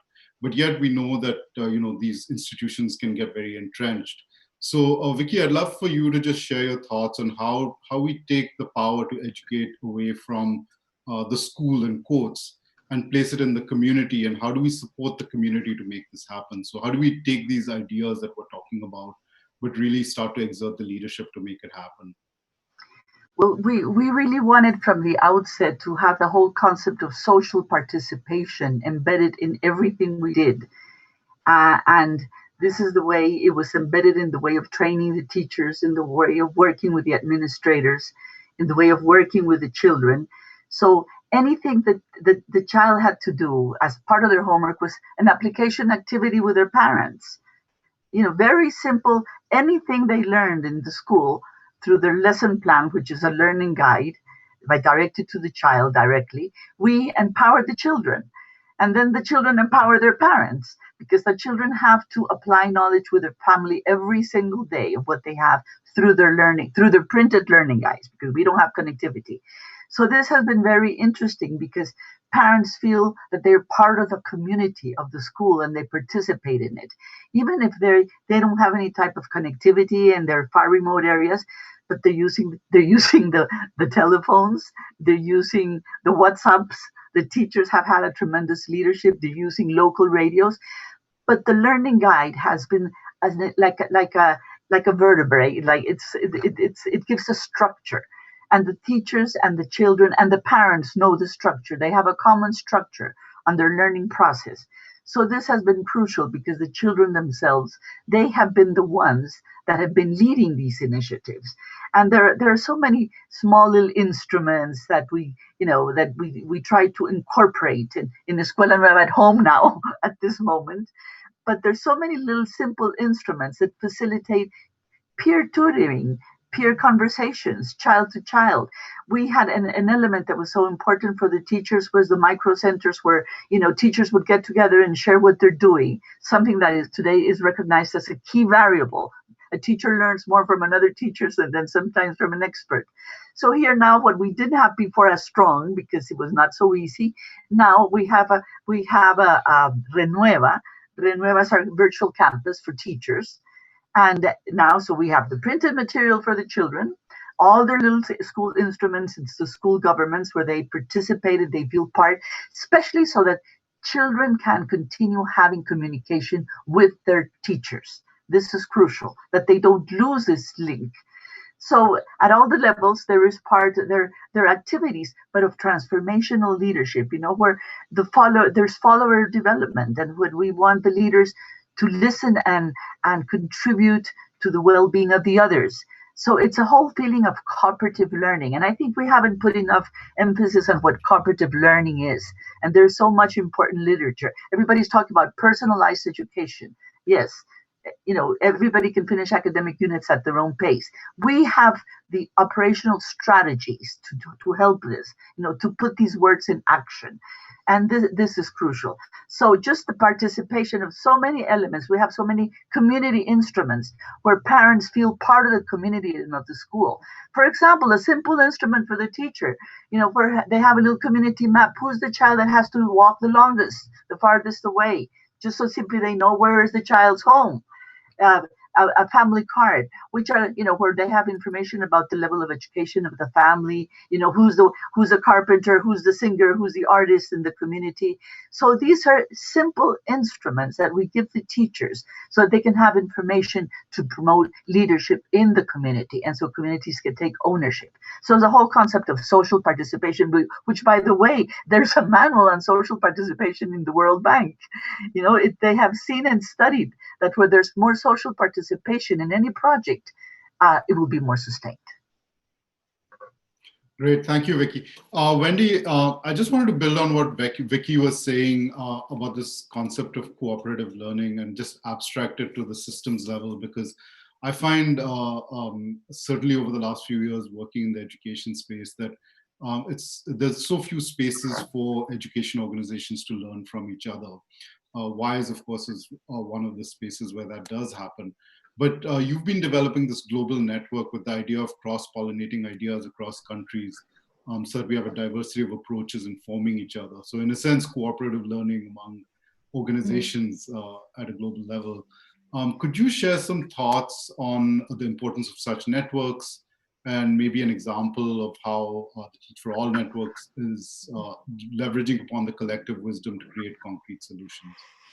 Yeah, thank you, Azad. First, I just have to say that, it's just been such an inspiring few minutes listening to Santiago and Vicky, and I just cannot agree more about kind of where this conversation quickly went. I think, and I'll bring this back to the networks question in just a second, but, when you think about equity, first and foremost, we need to rethink the purpose of education and to rethink it together with students and communities. And I think once you do that, the purpose that seems, and we across the Teach for All network, do so much within the network partners, within any given local community where they work. The first step is to co-create a vision for student success with students and other teachers and educators and, employers and community leaders and others in the context that is deeply rooted in local context, culture, history, values, aspirations, as well as kind of globally informed. And I think once we do that, quickly we see very contextualized visions of students growing as leaders who can shape a better future. And once you get there, you realize the only way to accomplish this is to foster the leadership of everyone in the system, because all of us have grown up in a different system oriented towards a different purpose. And if we don't, as the adults in the system, unlearn what we've learned coming in and relearn a new set of capabilities, we'll never be able to then in turn, support the next generation to kind of lead and operate differently. So I think this all kind of comes together. And where I think the networks question fits in is that, one of the most powerful forms of leadership development is to enable people in any given local context the platforms to learn from each other across borders. We think of, one of our core values as being locally rooted and globally informed. We started really with the conviction that, you know, everything is local in education, and without local leadership, will never, like deeply locally rooted in context and culture, you know, have a path to the kind of transformational change that's necessary. But what we quickly saw was that when those local leaders are given access to learn from each other, and then to bring those learnings back in a contextualized way, they make much more progress more quickly. And I think even in this era, I mean, again, we've seen so many powerful examples of, you know, within a very few days from, you know, most of the world's schools being shut down, we had more than 1,000 teachers in WhatsApp groups in different languages on teaching without internet. And the solutions that were shared were just flying around the world and enabling much faster progress is just one of many, many examples. And I'll share just one more.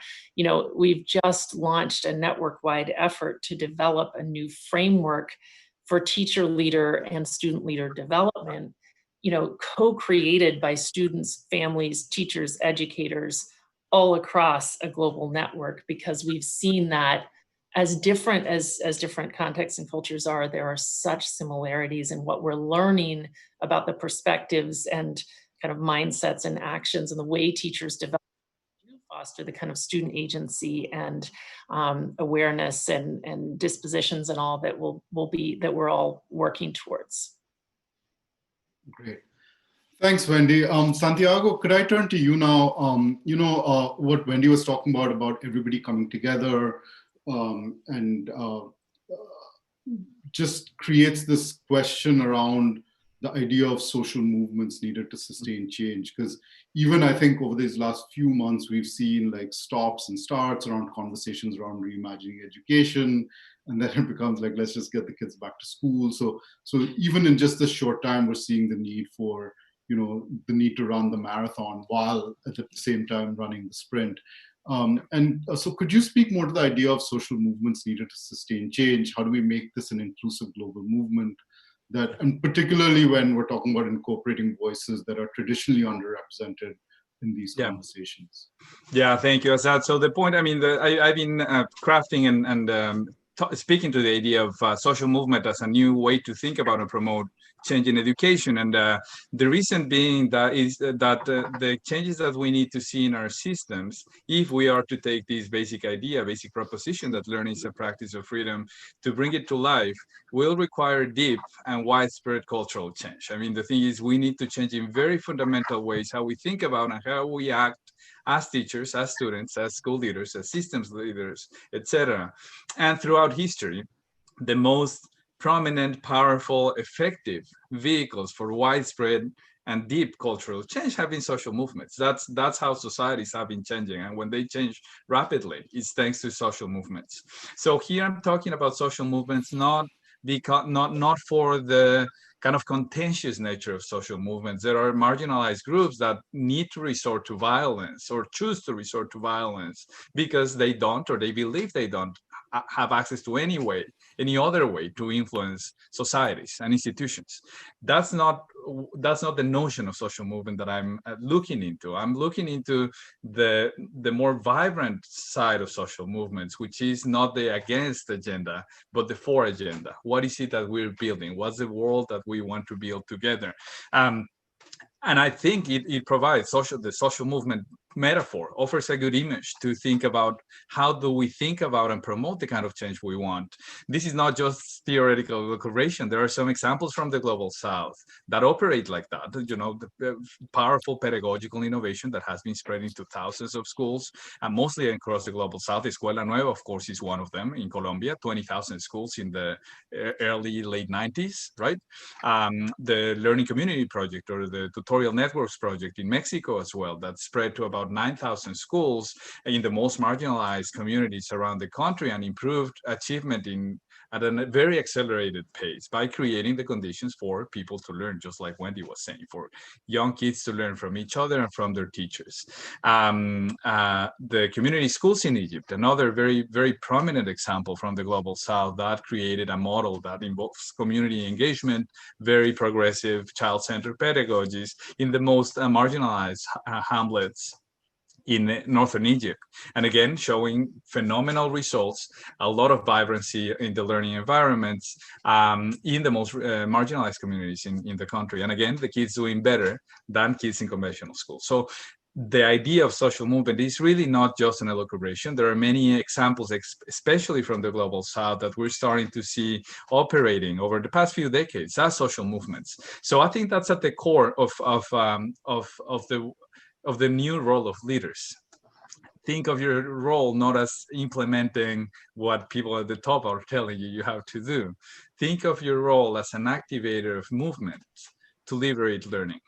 And what does that mean? It means getting to listen to your people more, create the conditions, as Wendy was saying, create the conditions for everybody to learn, but join them as a learner in the process of figuring out solutions. Develop the habit of have to be right at the end of the meeting. This is something that Michael Fullan says often, but develop the habit of being right at the end of the meeting. And that forces you to listen more attentively to the burning questions of the people you're working with, to their realities, to what really counts as important, what should be the priorities, and then where do we find the resources. The other role of leadership is about resourcefulness. Strategy, as Marshall Gans from the Harvard Kennedy School of Government defines it, is strategy is how you turn what you have into what you need to get what you want. And that's the idea of resourcefulness, how you use what you have and turn it into what you need to get what you want. And sometimes that's collective power. How do you use the willingness and the ability of people to act collectively to influence larger changes in the institutions that are probably constraining your efforts to do things differently? But it has to be done deliberately. Liberating learning, cooperative learning that Vicky was talking about, the kind of learning that's liberating for kids is countercultural to how schools operate. So actually, if you don't get into trouble with the work you're doing, it means that you're probably not changing much. That's a very important thing to keep in mind. You have to get into trouble, because if you're not really changing enough. And part of the work of the leader is to find with the people they work with what's getting in the way, and to organize strategically to start to change it. Are there allies in the ministry that you can start connecting with? Are there people you can start bringing to the places where you're doing your work with your students, so that they can see the power of allowing kids to direct their own learning? And can we bring people there to start moving their hearts, not only their minds? So last thing I would say, leadership is not only about mobilizing the minds and the hands of people you work with, but also their hearts. And you do that, again, when you join as a learner, when you create the conditions for everybody to learn, but you learn alongside them about what's working and what isn't. And the last thing I will say, representation. The best you can do as a leader is to make sure that in your leading team, you have a vast, robust representation of the people you're trying to serve. There's been too much leadership that's not really representing the people that they're trying to serve. And I think the more you can bring into your leading team the people who look more like those you serve, the better. Vicky Colbert and Escuela Nueva are a good example of that. I mean, when she started with Escuela Nueva, she decided to bring teachers from multi-grade classrooms in rural communities to lead the national effort of Escuela Nueva. How countercultural is that, and how powerful? What a powerful message that sends to people at the ministry and in the institution, right? She ran into a lot of problems. She ran into a lot of trouble for doing this, but she defended this decision. And I think to a great extent, thanks to that, she and her people and her team obtained the results they did, because they did have strong contextual knowledge and strong expertise in the fields they were trying to intervene. I'll leave it there. Thank you, Santiago. Unfortunately, this conversation is running way short of time as we had anticipated when you have three such luminaries sharing their thoughts. But I did want to share one thought, Santiago, just in reflection on what you were saying about leadership having to come from different places and leaders thinking about the resources that are available. If you actually look at the WISE laureates from the past few years, many of them have done exactly this. So I remember in the days when we could travel last year, being in Doha and seeing the WISE award being given to the founder of High Tech High in San Diego, and just his idea of like thinking about being a carpentry teacher and using that as an example to create a different kind of school that was relevant to his community's needs. And you think of Pratham and the work that they've done with teaching at the right level. So much of it is just people looking around, seeing the resources they have and deciding to act on it. Unfortunately, we don't have time for questions, but I did want to just capture some of the thoughts that came out of today's conversation, because I think for me, the conversation was really a call to action to all of us to just look at where we are, see what resources are available, and act on it. And Wendy talked about rethinking the purpose of education. And this, as I mentioned earlier, this has been a conversation that's had stops and starts over the past few months. And I really hope that all of us who are on, both the panelists as well as all the people who are participating in the call, will really think about this issue and really think about how we can reimagine education where everybody is empowered to be a leader, and think of what resources we can bring to that battle. And I think, Santiago, you were talking about turning disadvantage into opportunity. And I think, that's just such an important theme for this time, because, we can look around and look at all these different challenges and, frankly, in the last week, it seemed to have hit this point where everybody's feeling really despondent about the challenges that are happening, and really thinking about how do we become more resourceful, and how do we act in locally rooted ways, as Wendy was talking about, but in very globally informed ways. So with that, I do want to thank the panelists for their time. Thank you to WISE for providing this forum for all of us to share in this rich conversation. And next time I would push for them to have at least an hour-long conversation so that we can get more into these things. Thank you so much. And Dominic, I'm going to turn it over to you now. Thank you. Thank you, Wendy, Vicky. Such a pleasure to engage with you here. Thank you, Azad. Thank you. Thank you, Azad, Wendy, Santiago, and Vicky. That was an absolutely brilliant discussion to close with, weaving together different kinds of leadership, ideas about agency, empowerment, humility, and the power and importance of collaboration. So thank you very much. And really, on behalf of Salzburg Global, I'd like to thank all of the speakers who've contributed ideas and time to the two parts of today's conference, as well as to all of the earlier parts of the series. On a purely personal level, I've learned a huge amount and am unquestionably better informed, and I hope a more thoughtful member of our education community as a result of having been part of this. We started this series back in April, near to the beginning of the COVID-19 pandemic, and across all the different parts of the series, we've had the chance to hear from more than 100 speakers and leaders from all around the world. And we've also had more than 4,000 participants from almost 100 countries join. We've heard from former heads of state, from past and present ministers of education, from academics and researchers from universities and research institutes around the world, from different UN agencies, from various different development banks, from many NGOs, and from teachers and school leaders. And all of the contributions have been characterized by a willingness to share and learn and experiment and take risks moving forward because of the unprecedented nature of the education disruption that COVID-19 has caused. This has been an astonishing calendar year in education. The level of disruption that the pandemic has caused is still astonishing. In the first 100 days of the year alone, 90% of learners worldwide had their education disrupted, and 188 countries had shut down their school systems. It's highly unlikely that any of us will ever experience anything like this again. And yet, in amongst all of this disruption, we've seen an incredible flourishing of creativity and compassion from the education sector. Teachers and schools and whole systems coming up with radically different ways of delivering education in order to keep young people, their families, and education professionals safe. My favorite quote about education, which I've used before in closing one of these earlier conferences, so please indulge and forgive me, is from the German philosopher Hannah Arendt, who wrote that education is the point at which we decide if we love the world enough to take responsibility for it. And we've seen that in abundance across every education system on the planet. One of the big challenges for us as an education community now, as I think WISE's CEO Stavros Yanoka mentioned in his opening this morning, is how to maintain the reform momentum and not slip back into what was happening before. For me, the two dominant themes today, and really across the whole series, which are going to help us help prevent us from slipping back, are around the importance of social and emotional learning in all of the Build Back Better narratives for education, and about the critical role that education leadership will play throughout the education system.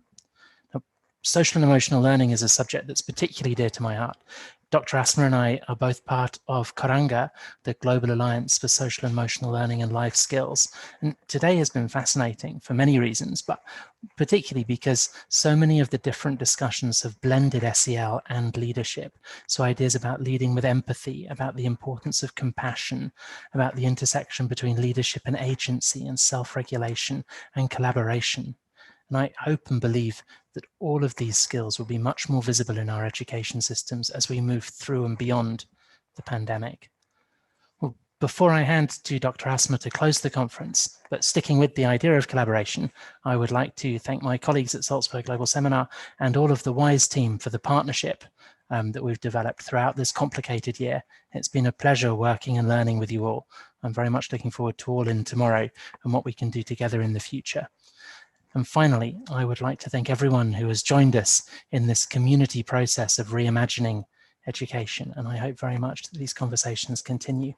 And now, Dr. Asma, to you to close out. Thank you, Dominic. To conclude this session, I want to take a moment to thank everyone who participated, our amazing speakers, moderators, and of course, our participants. I've enjoyed the sessions and hope you all enjoyed them as well and are leaving with some new ideas and inspiration. Listening to the speakers and also reading the participants' comments in the chat section and on social media, I want to highlight 5 main themes that have emerged from the discussions. And this will be adding to what Dominic mentioned earlier.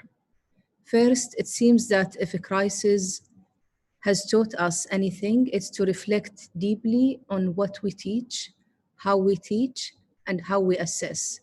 COVID-19 has challenged us to rethink what is fundamentally the purpose and core of education. Are we in a post-standard world? One thing that we also heard from our keynote speaker this evening, which is going to be increasingly relevant as well, hopefully moving into a post-COVID world, is the need to both learn and unlearn from previous crises. What we will take with us from this experience, what will we leave behind, what will we rethink and iterate before the next crisis. One quote that sticks with me is from our panelist, Noam Gerstein. It's much better to try new things than to repeat things that don't work. Number 3, the need to empower teachers, which is my favorite theme. When teachers are given the space and freedom to innovate, they will deliver, and we have seen this on a grand scale during this crisis. Leaders need to empower teachers as agents in their own spheres. The 4th theme, and this is related to my own work here studying the reform in Qatar, is how the disruption has provided profound opportunities for us to redefine the relationship between schools and governmental policy agencies. And finally, to repeat something that my colleague Tony McKay said in the morning session, if there is one overarching theme from this series, is the need to lead our school systems for equity. As one commenter said in the last session, there is no distinction between equity and excellence. Equity allows students to excel, and we need to provide school leaders with the tools, structure, and systems that enable equity. So what is next? Here at WISE, and I know that I can speak of our partner, Salzburg Global Seminar as well, we will continue helping to support and inform the conversation going forward through our event platforms as well as through our publications. And it was really great to see the participants in the chat section are already creating groups to continue the discussion. We are proud to announce the upcoming release of our special edition ebook, Education Disrupted, Education Reimagined.